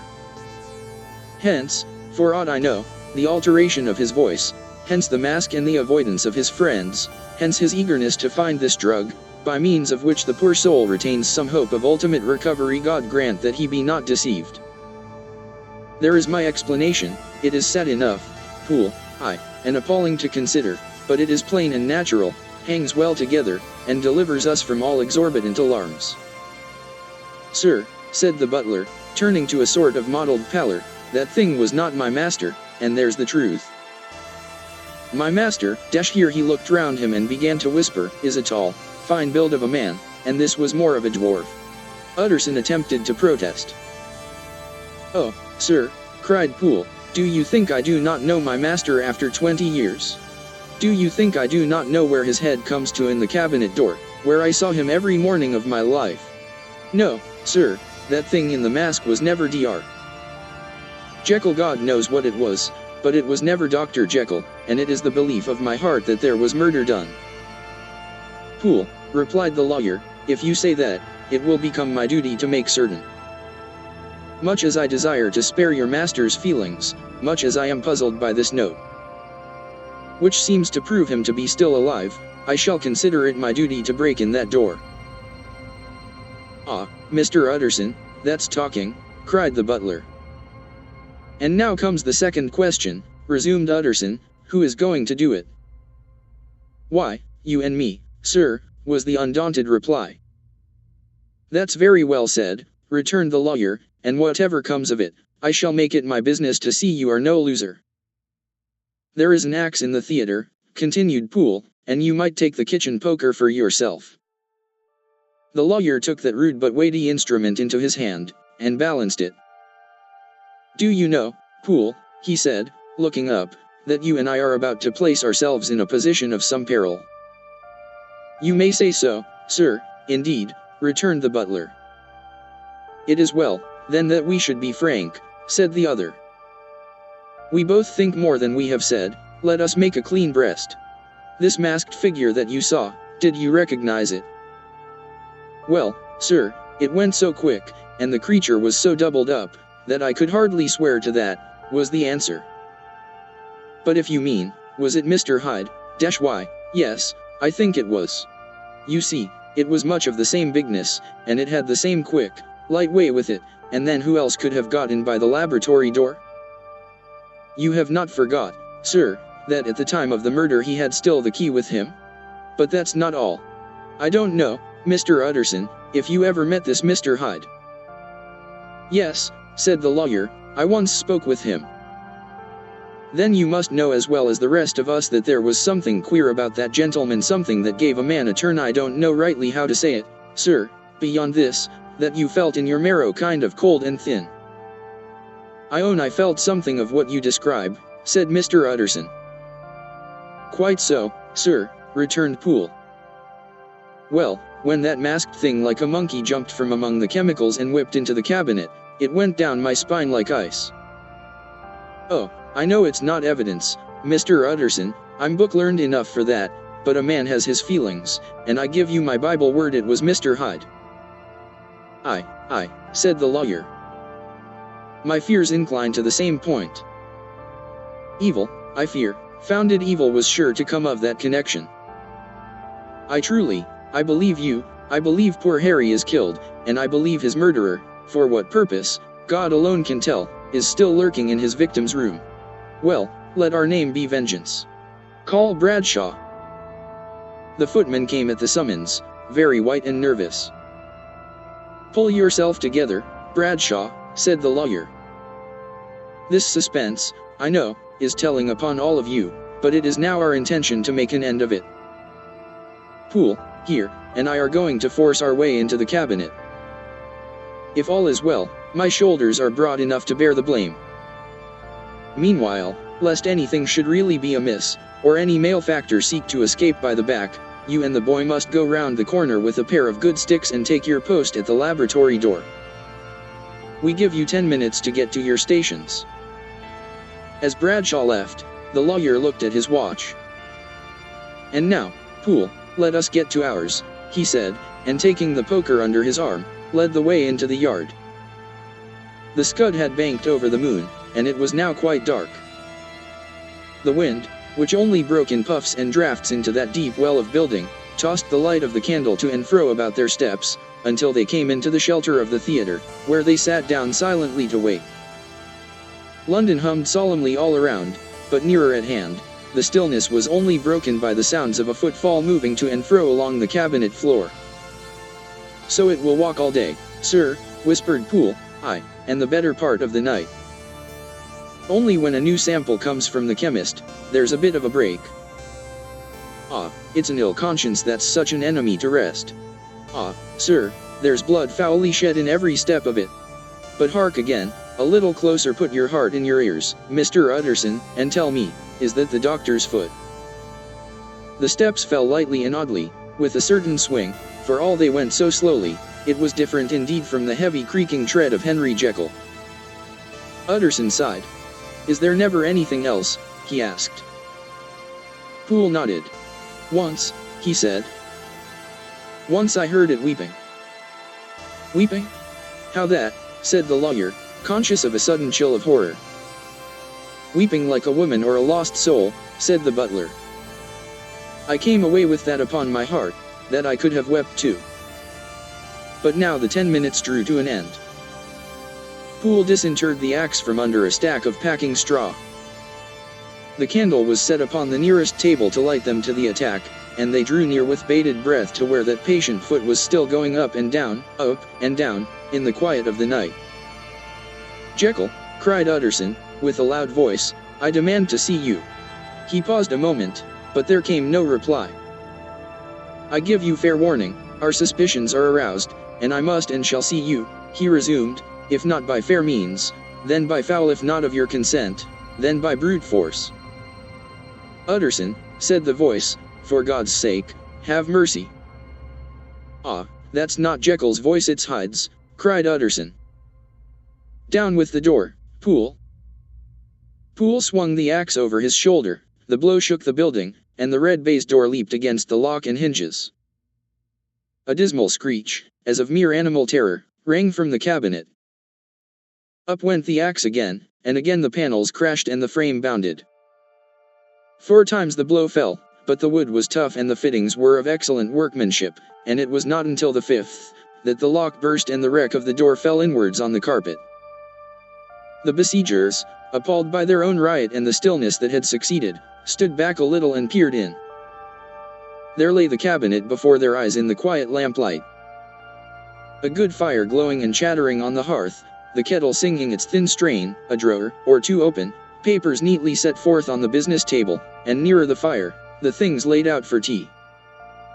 The quietest room, you would have said, and, but for the glazed presses full of chemicals, the most commonplace that night in London. Right in the middle there lay the body of a man sorely contorted and still twitching. They drew near on tiptoe, turned it on its back and beheld the face of Edward Hyde. He was dressed in clothes far too large for him, clothes of the doctor's bigness. The cords of his face still moved with a semblance of life, but life was quite gone, and by the crushed file in the hand and the strong smell of kernels that hung upon the air, Utterson knew that he was looking on the body of a self-destroyer. "We have come too late," he said sternly, "whether to save or punish. Hyde is gone to his account, and it only remains for us to find the body of your master." The far greater proportion of the building was occupied by the theater, which filled almost the whole ground story and was lighted from above, and by the cabinet, which formed an upper story at one end and looked upon the court.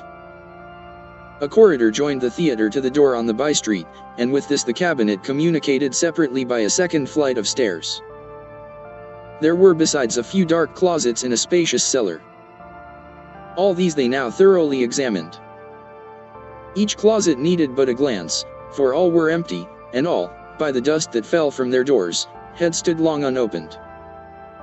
The cellar, indeed, was filled with crazy lumber, mostly dating from the times of the surgeon who was Jekyll's predecessor. But even as they opened the door they were advertised of the uselessness of further search, by the fall of a perfect mat of cobweb which had for years sealed up the entrance. Nowhere was there any trace of Henry Jekyll, dead or alive. Poole stamped on the flags of the corridor. "He must be buried here," he said, hearkening to the sound. "Or he may have fled," said Utterson, and he turned to examine the door in the by-street. It was locked, and lying nearby on the flags, they found the key, already stained with rust. "This does not look like use," observed the lawyer. "Use," echoed Poole. "Do you not see, sir, it is broken? Much as if a man had stamped on it." "Aye," continued Utterson, "and the fractures, too, are rusty." The 2 men looked at each other with a scare. "This is beyond me, Poole," said the lawyer. "Let us go back to the cabinet." They mounted the stair in silence, and still with an occasional awestruck glance at the dead body, proceeded more thoroughly to examine the contents of the cabinet. At one table, there were traces of chemical work, various measured heaps of some white salt being laid on glass saucers, as though for an experiment in which the unhappy man had been prevented. "That is the same drug that I was always bringing him," said Poole, and even as he spoke, the kettle with a startling noise boiled over. This brought them to the fireside, where the easy chair was drawn cosily up, and the tea things stood ready to the sitter's elbow, the very sugar in the cup. There were several books on a shelf, one lay beside the tea things open, and Utterson was amazed to find it a copy of a pious work, for which Jekyll had several times expressed a great esteem, annotated, in his own hand with startling blasphemies. Next, in the course of their review of the chamber, the searchers came to the cheval-glass, into whose depths they looked with an involuntary horror. But it was so turned as to show them nothing but the rosy glow playing on the roof, the fire sparkling in 100 repetitions along the glazed front of the presses, and their own pale and fearful countenances stooping to look in. "This glass has seen some strange things, sir," whispered Poole. "And surely none stranger than itself," echoed the lawyer in the same tones. "For what did Jekyll, he caught himself up at the word with a start, and then conquering the weakness, what could Jekyll want with it?" he said. "You may say that," said Poole. Next they turned to the business table. On the desk, among the neat array of papers, a large envelope was uppermost, and bore, in the doctor's hand, the name of Mr. Utterson. The lawyer unsealed it, and several enclosures fell to the floor. The first was a will, drawn in the same eccentric terms as the one which he had returned 6 months before, to serve as a testament in case of death and as a deed of gift in case of disappearance. But in place of the name of Edward Hyde, the lawyer, with indescribable amazement, read the name of Gabriel John Utterson. He looked at Poole, and then back at the paper, and last of all at the dead malefactor stretched upon the carpet. "My head goes round," he said. "He has been all these days in possession, he had no cause to like me, he must have raged to see himself displaced, and he has not destroyed this document."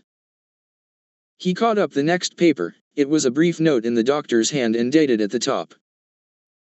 "Oh, Poole," the lawyer cried, "he was alive and here this day. He cannot have been disposed of in so short a space, he must be still alive, he must have fled. And then, why fled? And how? And in that case, can we venture to declare this suicide? Oh, we must be careful.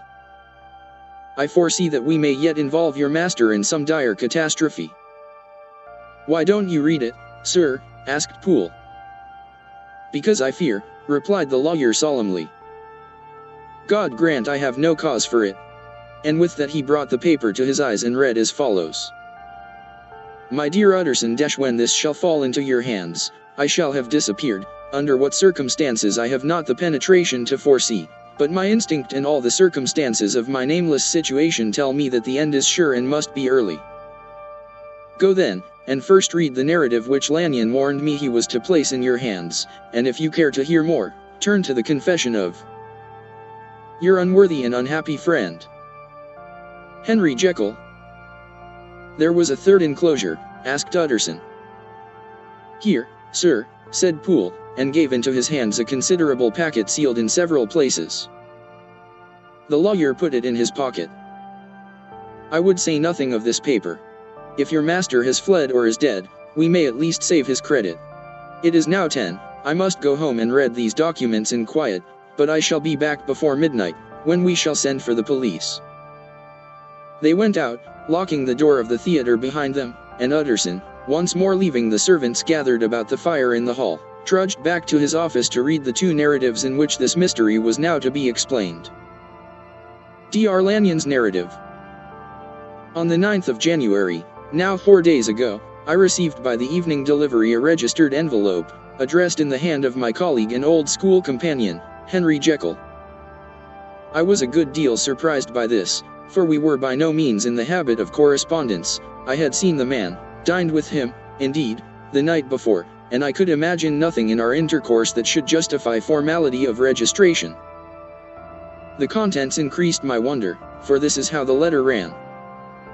December 10th, 18 Dear Lanyon, you are one of my oldest friends, and although we may have differed at times on scientific questions, I cannot remember, at least on my side, any break in our affection. There was never a day when, if you had said to me, Jekyll, my life, my honor, my reason, depend upon you, I would not have sacrificed my left hand to help you. Lanyon, my life, my honor, my reason, are all at your mercy. If you fail me tonight, I am lost. You might suppose, after this preface, that I am going to ask you for something dishonorable to grant. Judge for yourself. I want you to postpone all other engagements for tonight, even if you were summoned to the bedside of an emperor. To take a cab, unless your carriage should be actually at the door, and with this letter in your hand for consultation, to drive straight to my house. Poole, my butler, has his orders. You will find him waiting your arrival with a locksmith. The door of my cabinet is then to be forced. And you are to go in alone. To open the glazed press, letter E, on the left hand, breaking the lock if it be shut, and to draw out, with all its contents as they stand, the fourth drawer from the top or, which is the same thing, the third from the bottom. In my extreme distress of mind, I have a morbid fear of misdirecting you, but even if I am in error, you may know the right drawer by its contents, some powders, a file and a paper book.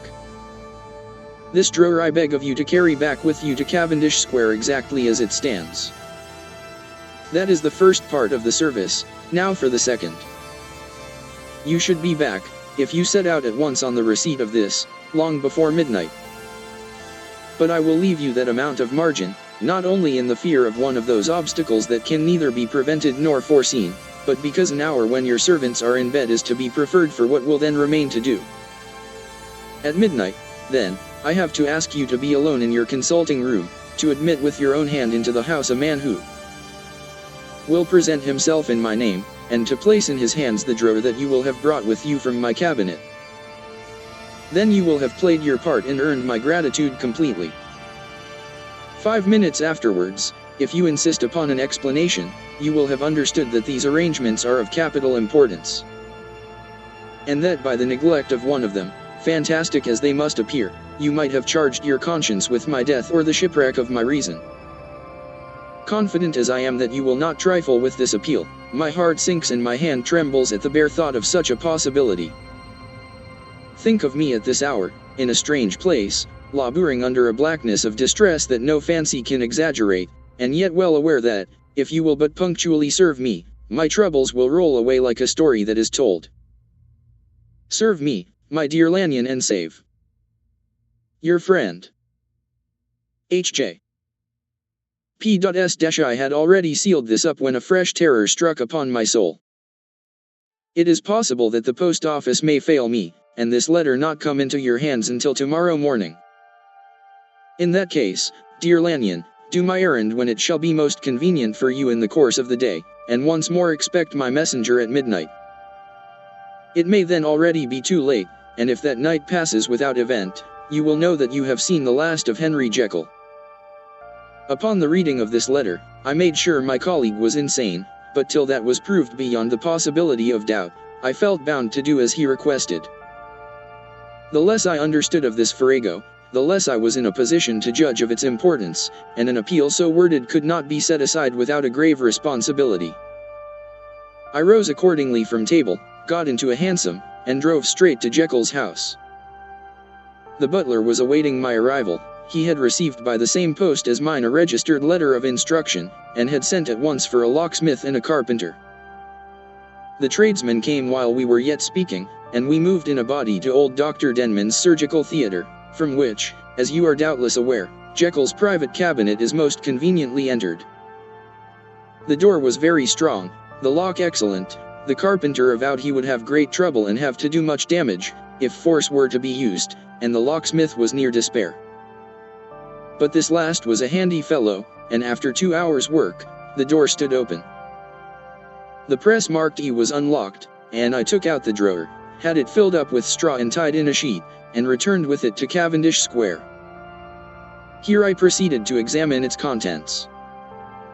The powders were neatly enough made up, but not with the nicety of the dispensing chemist, so that it was plain they were of Jekyll's private manufacture, and when I opened one of the wrappers I found what seemed to me a simple crystalline salt of a white color. The phial, to which I next turned my attention, might have been about half full of a blood-red liquor, which was highly pungent to the sense of smell and seemed to me to contain phosphorus and some volatile ether. At the other ingredients I could make no guess. The book was an ordinary version book and contained little but a series of dates. These covered a period of many years, but I observed that the entries ceased nearly a year ago and quite abruptly. Here and there a brief remark was appended to a date, usually no more than a single word, double occurring perhaps 6 times in a total of several hundred entries. And once very early in the list and followed by several marks of exclamation, total failure. All this, though it whetted my curiosity, told me little that was definite. Here were a phial of some salt, and the record of a series of experiments that had led, like too many of Jekyll's investigations, to no end of practical usefulness. How could the presence of these articles in my house affect either the honor, the sanity, or the life of my flighty colleague? If his messenger could go to one place, why could he not go to another? And even granting some impediment, why was this gentleman to be received by me in secret? The more I reflected, the more convinced I grew that I was dealing with a case of cerebral disease, and though I dismissed my servants to bed, I loaded an old revolver, that I might be found in some posture of self-defense. 12 o'clock had scarce rung out over London, ere the knocker sounded very gently on the door. I went myself at the summons, and found a small man crouching against the pillars of the portico. "Are you come from Dr. Jekyll?" I asked. He told me yes by a constrained gesture, and when I had bidden him enter, he did not obey me without a searching backward glance into the darkness of the square. There was a policeman not far off, advancing with his bull's-eye open, and at the sight, I thought my visitor started and made greater haste. These particulars struck me, I confess, disagreeably, and as I followed him into the bright light of the consulting room, I kept my hand ready on my weapon. Here, at last, I had a chance of clearly seeing him. I had never set eyes on him before, so much was certain. He was small, as I have said. I was struck besides with the shocking expression of his face. With his remarkable combination of great muscular activity and great apparent debility of constitution, and last but not least with the odd, subjective disturbance caused by his neighborhood. This bore some resemblance to incipient rigor, and was accompanied by a marked sinking of the pulse. At the time, I set it down to some idiosyncratic, personal distaste, and merely wondered at the acuteness of the symptoms. But I have since had reason to believe the cause to lie much deeper in the nature of man, and to turn on some nobler hinge than the principle of hatred. This person, who had thus, from the first moment of his entrance, struck in me what I can only describe as a disgustful curiosity, was dressed in a fashion that would have made an ordinary person laughable. His clothes, that is to say, although they were of rich and sober fabric, were enormously too large for him in every measurement, the trousers hanging on his legs and rolled up to keep them from the ground, the waist of the coat below his haunches, and the collar sprawling wide upon his shoulders. Strange to relate, this ludicrous accoutrement was far from moving me to laughter. Rather, as there was something abnormal and misbegotten in the very essence of the creature that now faced me, something seizing, surprising, and revolting, this fresh disparity seemed but to fit in with and to reinforce it. So that to my interest in the man's nature and character, there was added a curiosity as to his origin, his life, his fortune, and status in the world. These observations, though they have taken so great a space to be set down in, were yet the work of a few seconds. My visitor was, indeed, on fire with somber excitement.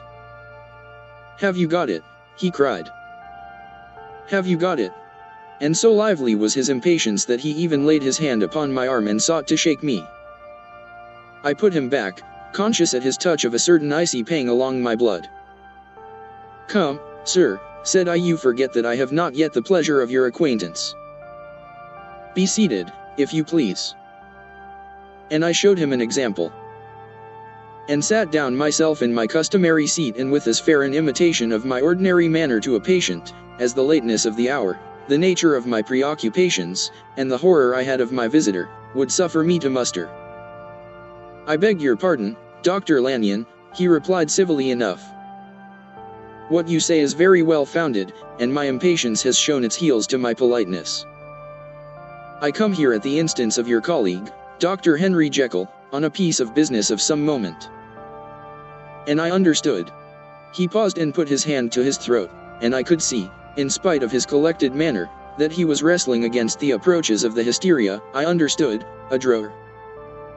But here I took pity on my visitor's suspense, and some perhaps on my own growing curiosity. "There it is, sir," said I, pointing to the drawer, where it lay on the floor behind a table and still covered with the sheet. He sprang to it, and then paused, and laid his hand upon his heart. I could hear his teeth grate with the convulsive action of his jaws, and his face was so ghastly to see that I grew alarmed both for his life and reason. "Compose yourself," said I. He turned a dreadful smile to me, and as if with the decision of despair, plucked away the sheet. At sight of the contents, he uttered one loud sob of such immense relief that I sat petrified. And the next moment, in a voice that was already fairly well under control, "Have you a graduated glass?" he asked. I rose from my place with something of an effort and gave him what he asked. He thanked me with a smiling nod, measured out a few minims of the red tincture and added one of the powders. The mixture, which was at first of a reddish hue, began, in proportion as the crystals melted, to brighten in color, to effervesce audibly, and to throw off small fumes of vapor. Suddenly and at the same moment, the ebullition ceased and the compound changed to a dark purple, which faded again more slowly to a watery green. My visitor, who had watched these metamorphoses with a keen eye, smiled, set down the glass upon the table, and then turned and looked upon me with an air of scrutiny. "And now," said he, "to settle what remains. Will you be wise? Will you be guided? Will you suffer me to take this glass in my hand and to go forth from your house without further parley? Or has the greed of curiosity too much command of you? Think before you answer, for it shall be done as you decide. As you decide, you shall be left as you were before, and neither richer nor wiser, unless the sense of service rendered to a man in mortal distress may be counted as a kind of riches of the soul. Or, if you shall so prefer to choose, a new province of knowledge and new avenues to fame and power shall be laid open to you, here, in this room, upon the instant, and your sight shall be blasted by a prodigy to stagger the unbelief of Satan." "Sir," said I, affecting a coolness that I was far from truly possessing, "you speak enigmas, and you will perhaps not wonder that I hear you with no very strong impression of belief. But I have gone too far in the way of inexplicable services to pause before I see the end." "It is well," replied my visitor. "Lanyon, you remember your vows, what follows is under the seal of our profession. And now, you who have so long been bound to the most narrow and material views, you who have denied the virtue of transcendental medicine, you who have derided your superiors, behold." He put the glass to his lips and drank at one gulp. A cry followed. He reeled, staggered, clutched at the table and held on, staring with injected eyes, gasping with open mouth. And as I looked, there came, I thought, a change. He seemed to swell, his face became suddenly black and the features seemed to melt and alter, and the next moment I had sprung to my feet and leaped back against the wall, my arms raised to shield me from that prodigy, my mind submerged in terror. "Oh God!" I screamed, and "Oh God!" again and again, for there before my eyes, pale and shaken, and half fainting, and groping before him with his hands, like a man restored from death, there stood Henry Jekyll. What he told me in the next hour, I cannot bring my mind to set on paper. I saw what I saw, I heard what I heard, and my soul sickened at it, and yet now when that sight has faded from my eyes, I ask myself if I believe it, and I cannot answer.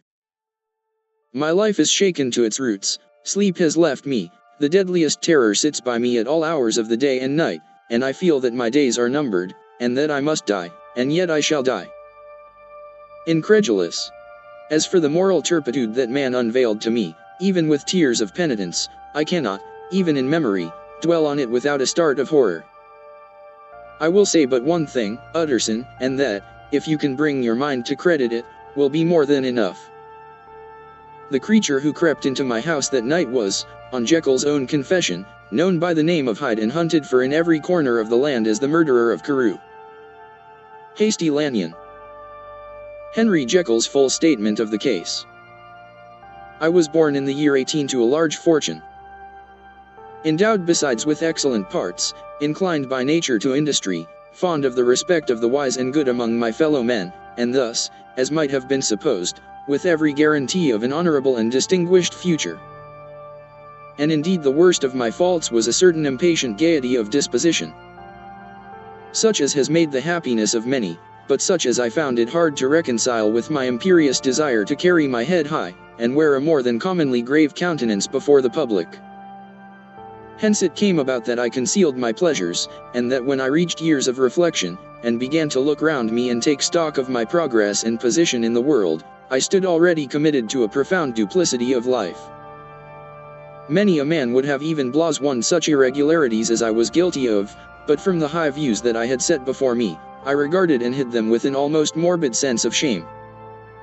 It was thus rather the exacting nature of my aspirations than any particular degradation in my faults that made me what I was, and, with even a deeper trench than in the majority of men, severed in me those provinces of good and ill which divide and compound man's dual nature. In this case, I was driven to reflect deeply and inveterately on that hard law of life, which lies at the root of religion and is one of the most plentiful springs of distress. Though so profound a double dealer, I was in no sense a hypocrite. Both sides of me were in dead earnest. I was no more myself when I laid aside restraint and plunged in shame, than when I labored, in the eye of day, at the furtherance of knowledge or the relief of sorrow and suffering. And it chanced that the direction of my scientific studies, which led wholly towards the mystic and the transcendental, reacted and shed a strong light on this consciousness of the perennial war among my members. With every day, and from both sides of my intelligence, the moral and the intellectual, I thus drew steadily nearer to that truth, by whose partial discovery I have been doomed to such a dreadful shipwreck, that man is not truly one, but truly two. I say two, because the state of my own knowledge does not pass beyond that point. Others will follow, others will outstrip me on the same lines, and I hazard the guess that man will be ultimately known for a mere polity of multifarious, incongruous, and independent denizens. I, for my part, from the nature of my life, advanced infallibly in one direction and in one direction only. It was on the moral side, and in my own person, that I learned to recognize the thorough and primitive duality of man. I saw that, of the two natures that contended in the field of my consciousness, even if I could rightly be said to be either, it was only because I was radically both, and from an early date. Even before the course of my scientific discoveries had begun to suggest the most naked possibility of such a miracle, I had learned to dwell with pleasure, as a beloved daydream, on the thought of the separation of these elements. If each, I told myself, could be housed in separate identities, life would be relieved of all that was unbearable. The unjust might go his way, delivered from the aspirations and remorse of his more upright twin. And the just could walk steadfastly and securely on his upward path, doing the good things in which he found his pleasure, and no longer exposed to disgrace and penitence by the hands of this extraneous evil.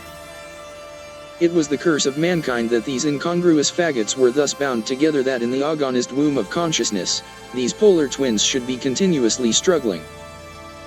How, then, were they dissociated? I was so far in my reflections when, as I have said, a side light began to shine upon the subject from the laboratory table. I began to perceive more deeply than it has ever yet been stated, the trembling immateriality, the mist-like transience, of this seemingly so solid body in which we walk attired. Certain agents I found to have the power to shake and pluck back that fleshly vestment, even as a wind might toss the curtains of a pavilion. For two good reasons, I will not enter deeply into this scientific branch of my confession. First, because I have been made to learn that the doom and burthen of our life is bound forever on man's shoulders, and when the attempt is made to cast it off, it but returns upon us with more unfamiliar and more awful pressure. Second, because, as my narrative will make, alas, too evident, my discoveries were incomplete. Enough then, that I not only recognized my natural body from the mere aura and effulgence of certain of the powers that made up my spirit, but managed to compound a drug by which these powers should be dethroned from their supremacy, and a second form and countenance substituted, none the less natural to me because they were the expression, and bore the stamp, of lower elements in my soul. I hesitated long before I put this theory to the test of practice. I knew well that I risked death. For any drug that so potently controlled and shook the very fortress of identity might, by the least scruple of an overdose or at the least inopportunity in the moment of exhibition, utterly blot out that immaterial tabernacle which I looked to it to change. But the temptation of a discovery so singular and profound at last overcame the suggestions of alarm. I had long since prepared my tincture. I purchased at once, from a firm of wholesale chemists, a large quantity of a particular salt which I knew, from my experiments, to be the last ingredient required. And late one accursed night, I compounded the elements, watched them boil and smoke together in the glass, and when the ebullition had subsided, with a strong glow of courage, drank off the potion. The most racking pangs succeeded, a grinding in the bones, deadly nausea, and a horror of the spirit that cannot be exceeded at the hour of birth or death. Then these agonies began swiftly to subside, and I came to myself as if out of a great sickness. There was something strange in my sensations, something indescribably new and, from its very novelty, incredibly sweet. I felt younger, lighter, happier in body. Within I was conscious of a heady recklessness, a current of disordered sensual images running like a mill race in my fancy, a solution of the bonds of obligation, an unknown but not an innocent freedom of the soul. I knew myself, at the first breath of this new life, to be more wicked, tenfold more wicked, sold a slave to my original evil, and the thought, in that moment, braced and delighted me like wine. I stretched out my hands, exulting in the freshness of these sensations, and in the act, I was suddenly aware that I had lost in stature. There was no mirror, at that date, in my room. That which stands beside me as I write, was brought there later on and for the very purpose of these transformations. The night, however, was far gone into the morning. The morning, black as it was nearly ripe for the conception of the day. The inmates of my house were locked in the most rigorous hours of slumber. And I determined, flushed as I was with hope and triumph, to venture in my new shape as far as to my bedroom. I crossed the yard, wherein the constellations looked down upon me. I could have thought, with wonder, the first creature of that sort that their unsleeping vigilance had yet disclosed to them. I stole through the corridors, a stranger in my own house, and coming to my room, I saw for the first time the appearance of Edward Hyde. I must here speak by theory alone, saying not that which I know, but that which I suppose to be most probable. The evil side of my nature, to which I had now transferred the stamping efficacy, was less robust and less developed than the good which I had just deposed. Again, in the course of my life, which had been, after all, 9/10 a life of effort, virtue, and control, it had been much less exercised and much less exhausted. And hence, as I think, it came about that Edward Hyde was so much smaller, slighter, and younger than Henry Jekyll. Even as good shone upon the countenance of the one, evil was written broadly and plainly on the face of the other. Evil besides, which I must still believe to be the lethal side of man, had left on that body an imprint of deformity and decay. And yet when I looked upon that ugly idol in the glass, I was conscious of no repugnance, rather of a leap of welcome. This, too, was myself. It seemed natural and human. In my eyes it bore a livelier image of the spirit, it seemed more express and single, than the imperfect and divided countenance I had been hitherto accustomed to call mine.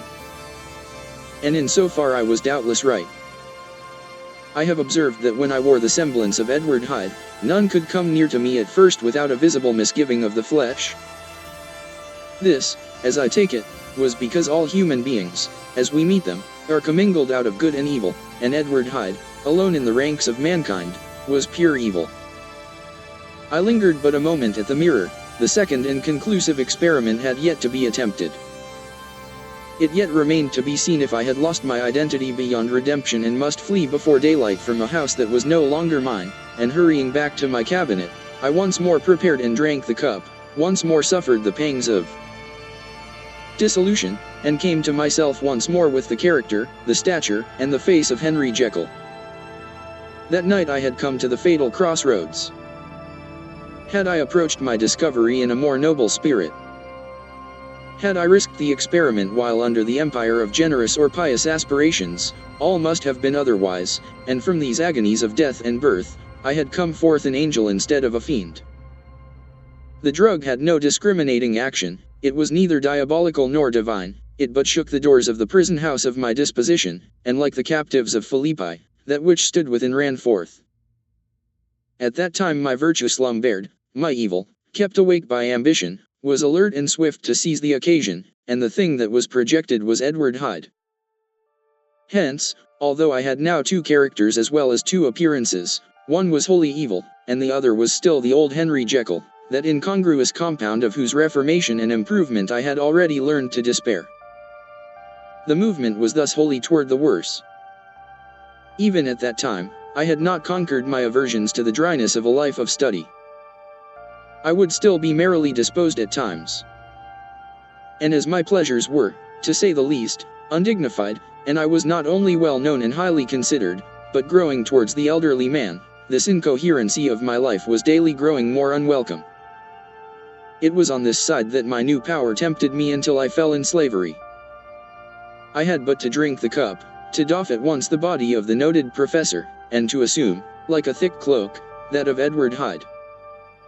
I smiled at the notion, it seemed to me at the time to be humorous, and I made my preparations with the most studious care.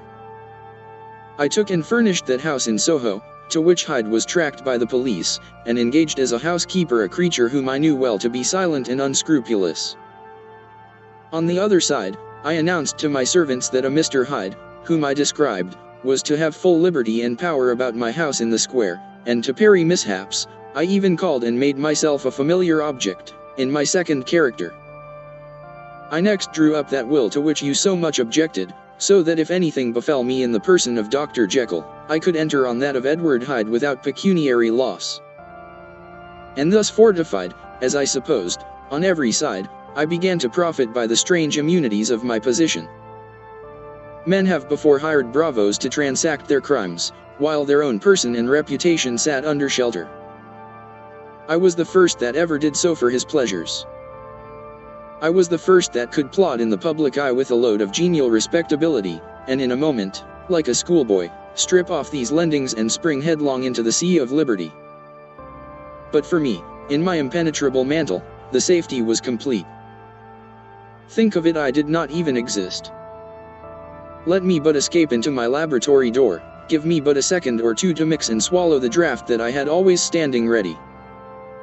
And whatever he had done, Edward Hyde would pass away like the stain of breath upon a mirror, and there in his stead, quietly at home, trimming the midnight lamp in his study, a man who could afford to laugh at suspicion, would be Henry Jekyll. The pleasures which I made haste to seek in my disguise were, as I have said, undignified, I would scarce use a harder term. But in the hands of Edward Hyde, they soon began to turn toward the monstrous. When I would come back from these excursions, I was often plunged into a kind of wonder at my vicarious depravity. This familiar that I called out of my own soul, and sent forth alone to do his good pleasure, was a being inherently malign and villainous. His every act and thought centered on self, drinking pleasure with bestial avidity from any degree of torture to another, relentless like a man of stone. Henry Jekyll stood at times aghast before the acts of Edward Hyde, but the situation was apart from ordinary laws, and insidiously relaxed the grasp of conscience. It was Hyde, after all, and Hyde alone, that was guilty. Jekyll was no worse. He woke again to his good qualities seemingly unimpaired. He would even make haste, where it was possible, to undo the evil done by Hyde. And thus his conscience slumbered. Into the details of the infamy at which I thus connived, for even now I can scarce grant that I committed it, I have no design of entering, I mean but to point out the warnings and the successive steps with which my chastisement approached. I met with one accident which, as it brought on no consequence, I shall no more than mention. An act of cruelty to a child aroused against me the anger of a passerby, whom I recognized the other day in the person of your kinsman. The doctor and the child's family joined him. There were moments when I feared for my life, and at last, in order to pacify their too just resentment, Edward Hyde had to bring them to the door, and pay them in a check drawn in the name of Henry Jekyll. But this danger was easily eliminated from the future, by opening an account at another bank in the name of Edward Hyde himself. And when, by sloping my own hand backward, I had supplied my double with a signature, I thought I sat beyond the reach of fate. Some 2 months before the murder of Sir Danvers, I had been out for one of my adventures, had returned at a late hour, and woke the next day in bed with somewhat odd sensations. It was in vain I looked about me. In vain I saw the decent furniture and tall proportions of my room in the square. In vain that I recognized the pattern of the bed curtains and the design of the mahogany frame.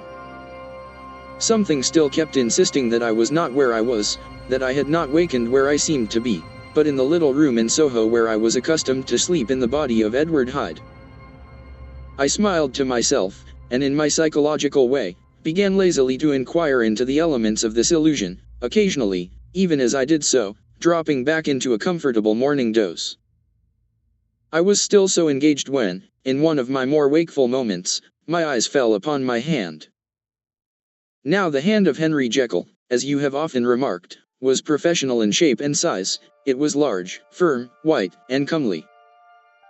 But the hand which I now saw, Clearly enough, in the yellow light of a mid-London morning, lying half shut on the bedclothes, was lean, cord, knuckly, of a dusky pallor and thickly shaded with a swart growth of hair.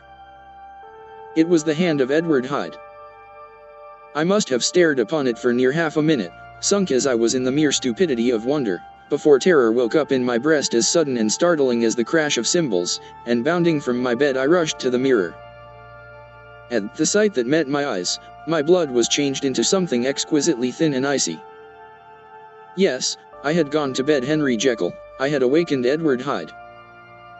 How was this to be explained? I asked myself, and then, with another bound of terror, how was it to be remedied? It was well on in the morning. The servants were up, all my drugs were in the cabinet, a long journey down 2 pairs of stairs, through the back passage, across the open court and through the anatomical theater, from where I was then standing horror-struck. It might indeed be possible to cover my face, but of what use was that, when I was unable to conceal the alteration in my stature? And then with an overpowering sweetness of relief, it came back upon my mind that the servants were already used to the coming and going of my second self. I had soon dressed, as well as I was able, in clothes of my own size, had soon passed through the house, where Bradshaw stared and drew back at seeing Mr. Hyde at such an hour and in such a strange array, and 10 minutes later, Dr. Jekyll had returned to his own shape and was sitting down, with a darkened brow, to make a feint of breakfasting. Small indeed was my appetite. This inexplicable incident, this reversal of my previous experience, seemed, like the Babylonian finger on the wall, to be spelling out the letters of my judgment. And I began to reflect more seriously than ever before on the issues and possibilities of my double existence. That part of me which I had the power of projecting, had lately been much exercised and nourished. It had seemed to me of late as though the body of Edward Hyde had grown in stature, as though, when I wore that form, I were conscious of a more generous tide of blood. And I began to spy a danger that, if this were much prolonged, the balance of my nature might be permanently overthrown, the power of voluntary change be forfeited, and the character of Edward Hyde become irrevocably mine. The power of the drug had not been always equally displayed. Once, very early in my career, it had totally failed me. Since then I had been obliged on more than one occasion to double, and once, with infinite risk of death, to treble the amount, and these rare uncertainties had cast hitherto the sole shadow on my contentment. Now, however, and in the light of that morning's accident, I was led to remark that whereas, in the beginning, the difficulty had been to throw off the body of Jekyll, it had of late gradually but decidedly transferred itself to the other side. All things therefore seemed to point to this, that I was slowly losing hold of my original and better self, and becoming slowly incorporated with my second and worse. Between these two, I now felt I had to choose. My two natures had memory in common, but all other faculties were most unequally shared between them. Jekyll, who was composite, now with the most sensitive apprehensions, now with a greedy gusto, projected and shared in the pleasures and adventures of Hyde. But Hyde was indifferent to Jekyll, or but remembered him as the mountain bandit remembers the cavern in which he conceals himself from pursuit. Jekyll had more than a father's interest, Hyde had more than a son's indifference. To cast in my lot with Jekyll, was to die to those appetites which I had long secretly indulged and had of late begun to pamper. To cast it in with Hyde, was to die to 1,000 interests and aspirations, and to become, at a blow and forever, despised and friendless. The bargain might appear unequal, but there was still another consideration in the scales, for while Jekyll would suffer smartingly in the fires of abstinence, Hyde would be not even conscious of all that he had lost. Strange as my circumstances were, the terms of this debate are as old and commonplace as man. Much the same inducements and alarms cast the die for any tempted and trembling sinner, and it fell out with me, as it falls with so vast a majority of my fellows, that I chose the better part and was found wanting in the strength to keep to it. Yes, I preferred the elderly and discontented doctor, surrounded by friends and cherishing honest hopes, and bade a resolute farewell to the liberty, the comparative youth, the light step, leaping impulses, and secret pleasures, that I had enjoyed in the disguise of Hyde. I made this choice perhaps with some unconscious reservation, for I neither gave up the house in Soho, nor destroyed the clothes of Edward Hyde, which still lay ready in my cabinet. For 2 months, however, I was true to my determination. For 2 months, I led a life of such severity as I had never before attained to, and enjoyed the compensations of an approving conscience. But time began at last to obliterate the freshness of my alarm. The praises of conscience began to grow into a thing of course. I began to be tortured with throes and longings, as of Hyde struggling after freedom, and at last, in an hour of moral weakness, I once again compounded and swallowed the transforming draught. I do not suppose that, when a drunkard reasons with himself upon his vice, he is once out of 500 times affected by the dangers that he runs through his brutish, physical insensibility. Neither had I, long as I had considered my position, made enough allowance for the complete moral insensibility and insensate readiness to evil, which were the leading characters of Edward Hyde. Yet it was by these that I was punished. My devil had been long caged, he came out roaring. I was conscious, even when I took the draught, of a more unbridled, a more furious propensity to ill. It must have been this, I suppose, that stirred in my soul that tempest of impatience with which I listened to the civilities of my unhappy victim. I declare, at least, before God, no man morally sane could have been guilty of that crime upon so pitiful a provocation, and that I struck in no more reasonable spirit than that in which a sick child may break a plaything. But I had voluntarily stripped myself of all those balancing instincts by which even the worst of us continues to walk with some degree of steadiness among temptations, and in my case, to be tempted, however slightly, was to fall. Instantly the spirit of hell awoke in me and raged. With a transport of glee, I mauled the unresisting body, tasting delight from every blow, and it was not till weariness had begun to succeed, that I was suddenly, in the top fit of my delirium, struck through the heart by a cold thrill of terror. A mist dispersed, I saw my life to be forfeit, and fled from the scene of these excesses, at once glorying and trembling, my lust of evil gratified and stimulated, my love of life screwed to the topmost peg. I ran to the house in Soho, and, to make assurance doubly sure, destroyed my papers. Thence I set out through the lamplit streets, in the same divided ecstasy of mind, gloating on my crime, lightheadedly devising others in the future, and yet still hastening and still hearkening in my wake for the steps of the avenger. Hyde had a song upon his lips as he compounded the draught, and as he drank it, pledged the dead man. The pangs of transformation had not done tearing him, before Henry Jekyll, with streaming tears of gratitude and remorse, had fallen upon his knees and lifted his clasped hands to God. The veil of self-indulgence was rent from head to foot. I saw my life as a whole. I followed it up from the days of childhood, when I had walked with my father's hand, and through the self-denying toils of my professional life, to arrive again and again, with the same sense of unreality, at the dimmed horrors of the evening. I could have screamed aloud, I sought with tears and prayers to smother down the crowd of hideous images and sounds with which my memory swarmed against me, and still, between the petitions, the ugly face of my iniquity stared into my soul. As the acuteness of this remorse began to die away, it was succeeded by a sense of joy. The problem of my conduct was solved. Hyde was thenceforth impossible, whether I would or not. I was now confined to the better part of my existence, and oh, how I rejoiced to think of it. With what willing humility I embraced anew the restrictions of natural life. With what sincere renunciation I locked the door by which I had so often gone and come, and ground the key under my heel. The next day, came the news that the murder had not been overlooked, that the guilt of Hyde was patent to the world, and that the victim was a man high in public estimation. It was not only a crime, it had been a tragic folly. I think I was glad to know it. I think I was glad to have my better impulses thus buttressed and guarded by the terrors of the scaffold. Jekyll was now my city of refuge, let but Hyde peep out an instant, and the hands of all men would be raised to take and slay him. I resolved in my future conduct to redeem the past, and I can say with honesty that my resolve was fruitful of some good.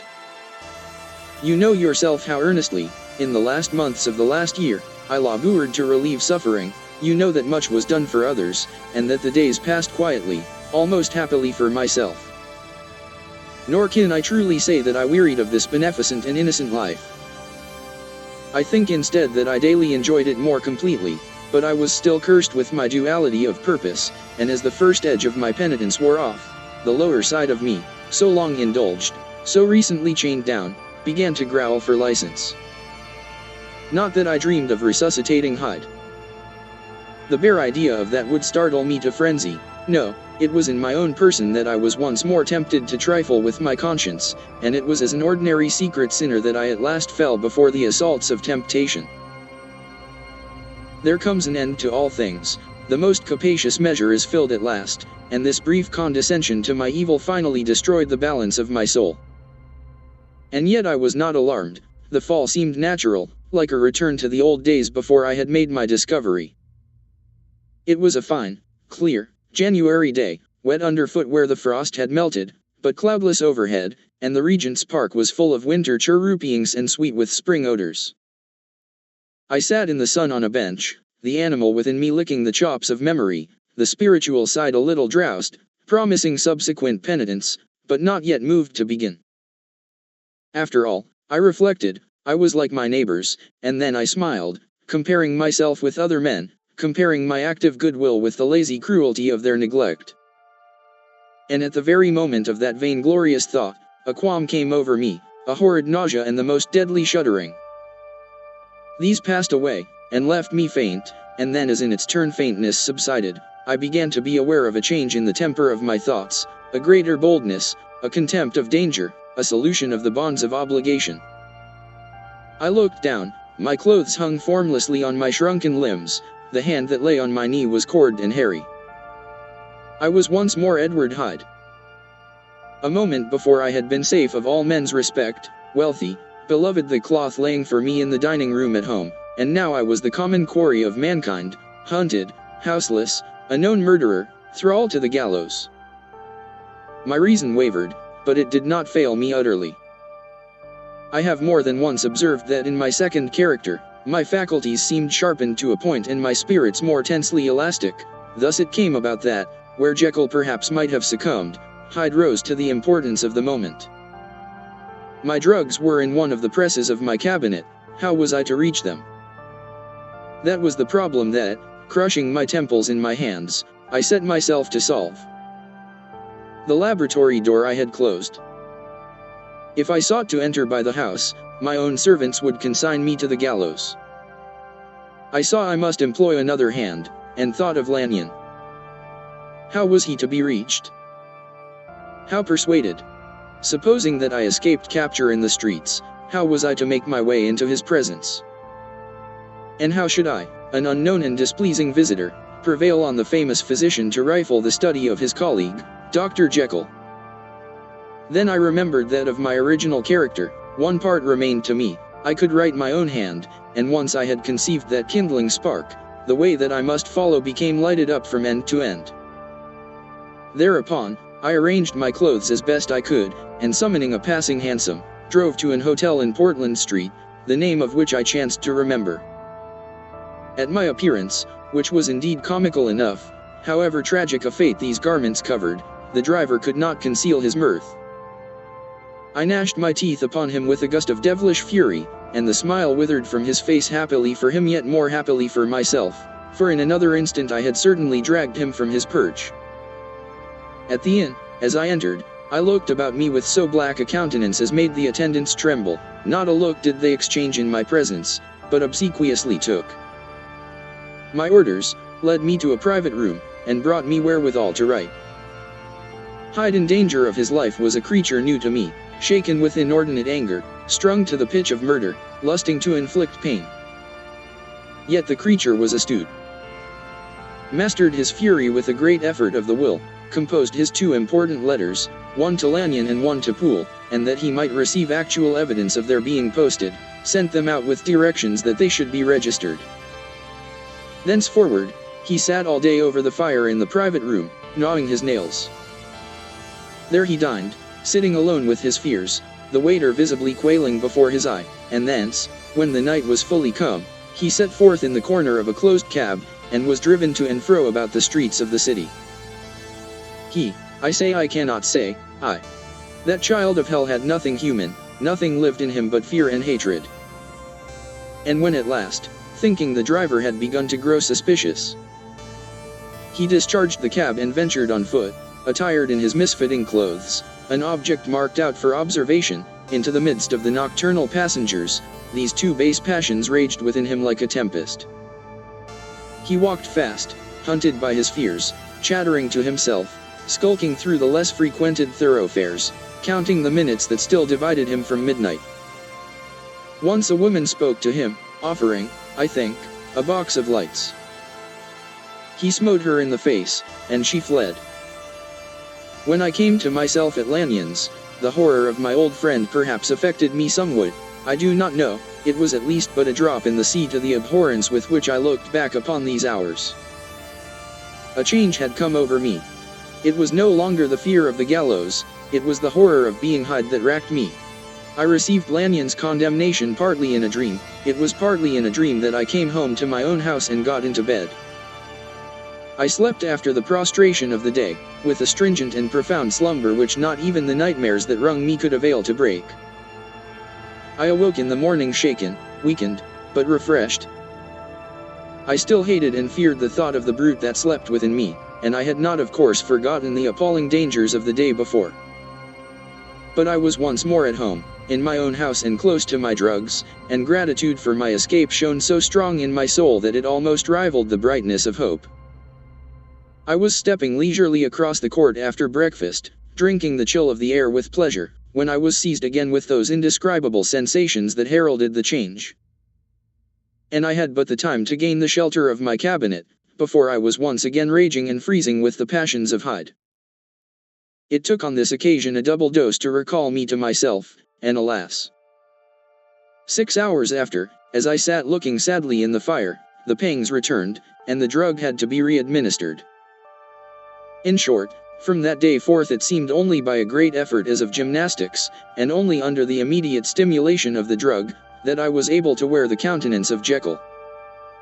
At all hours of the day and night, I would be taken with the premonitory shudder. Above all, if I slept, or even dozed for a moment in my chair, it was always as Hyde that I awakened.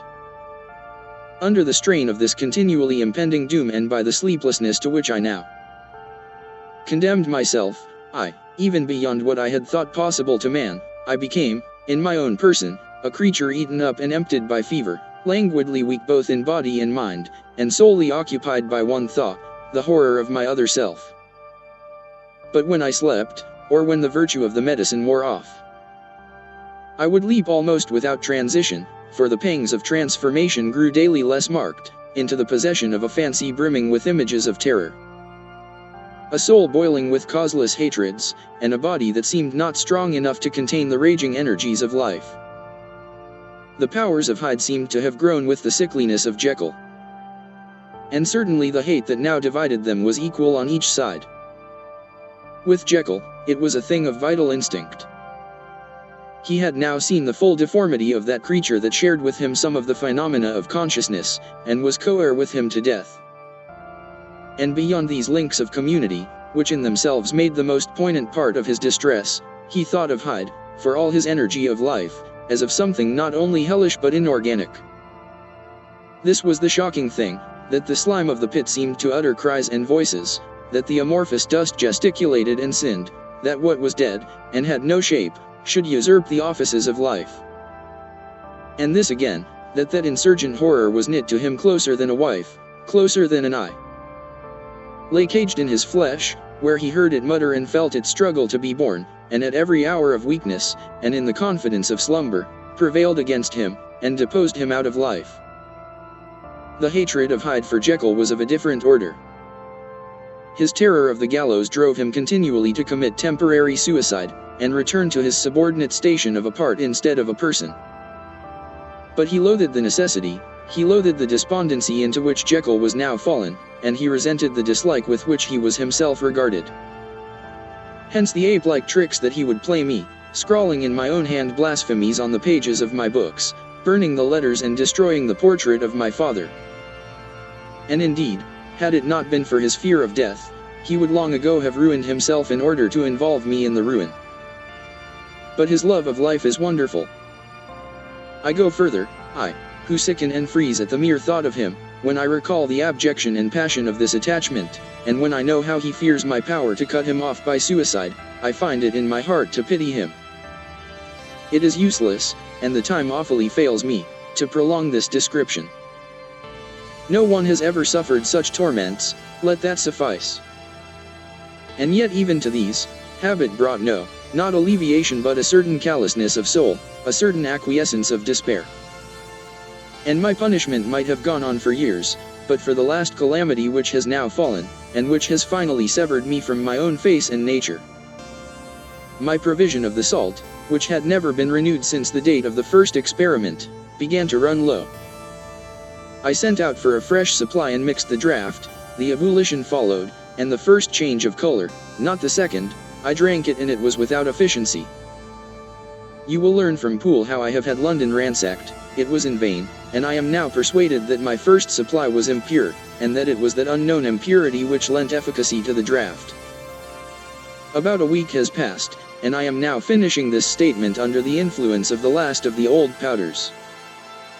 This, then, is the last time, short of a miracle, that Henry Jekyll can think his own thoughts or see his own face, now how sadly altered, in the glass. Nor must I delay too long to bring my writing to an end, for if my narrative has hitherto escaped destruction, it has been by a combination of great prudence and great good luck. Should the throes of change take me in the act of writing it, Hyde will tear it in pieces. But if some time shall have elapsed after I have laid it by, his wonderful selfishness and circumscription to the moment will probably save it once again from the action of his ape-like spite. And indeed the doom that is closing on us both has already changed and crushed him. Half an hour from now, when I shall again and forever reign to that hated personality, I know how I shall sit shuddering and weeping in my chair, or continue, with the most strained and fear-struck ecstasy of listening, to pace up and down this room, my last earthly refuge, and give ear to every sound of menace. Will Hyde die upon the scaffold? Or will he find courage to release himself at the last moment? God knows, I am careless, this is my true hour of death, and what is to follow concerns another than myself. Here then, as I lay down the pen and proceed to seal up my confession, I bring the life of that unhappy Henry Jekyll to an end.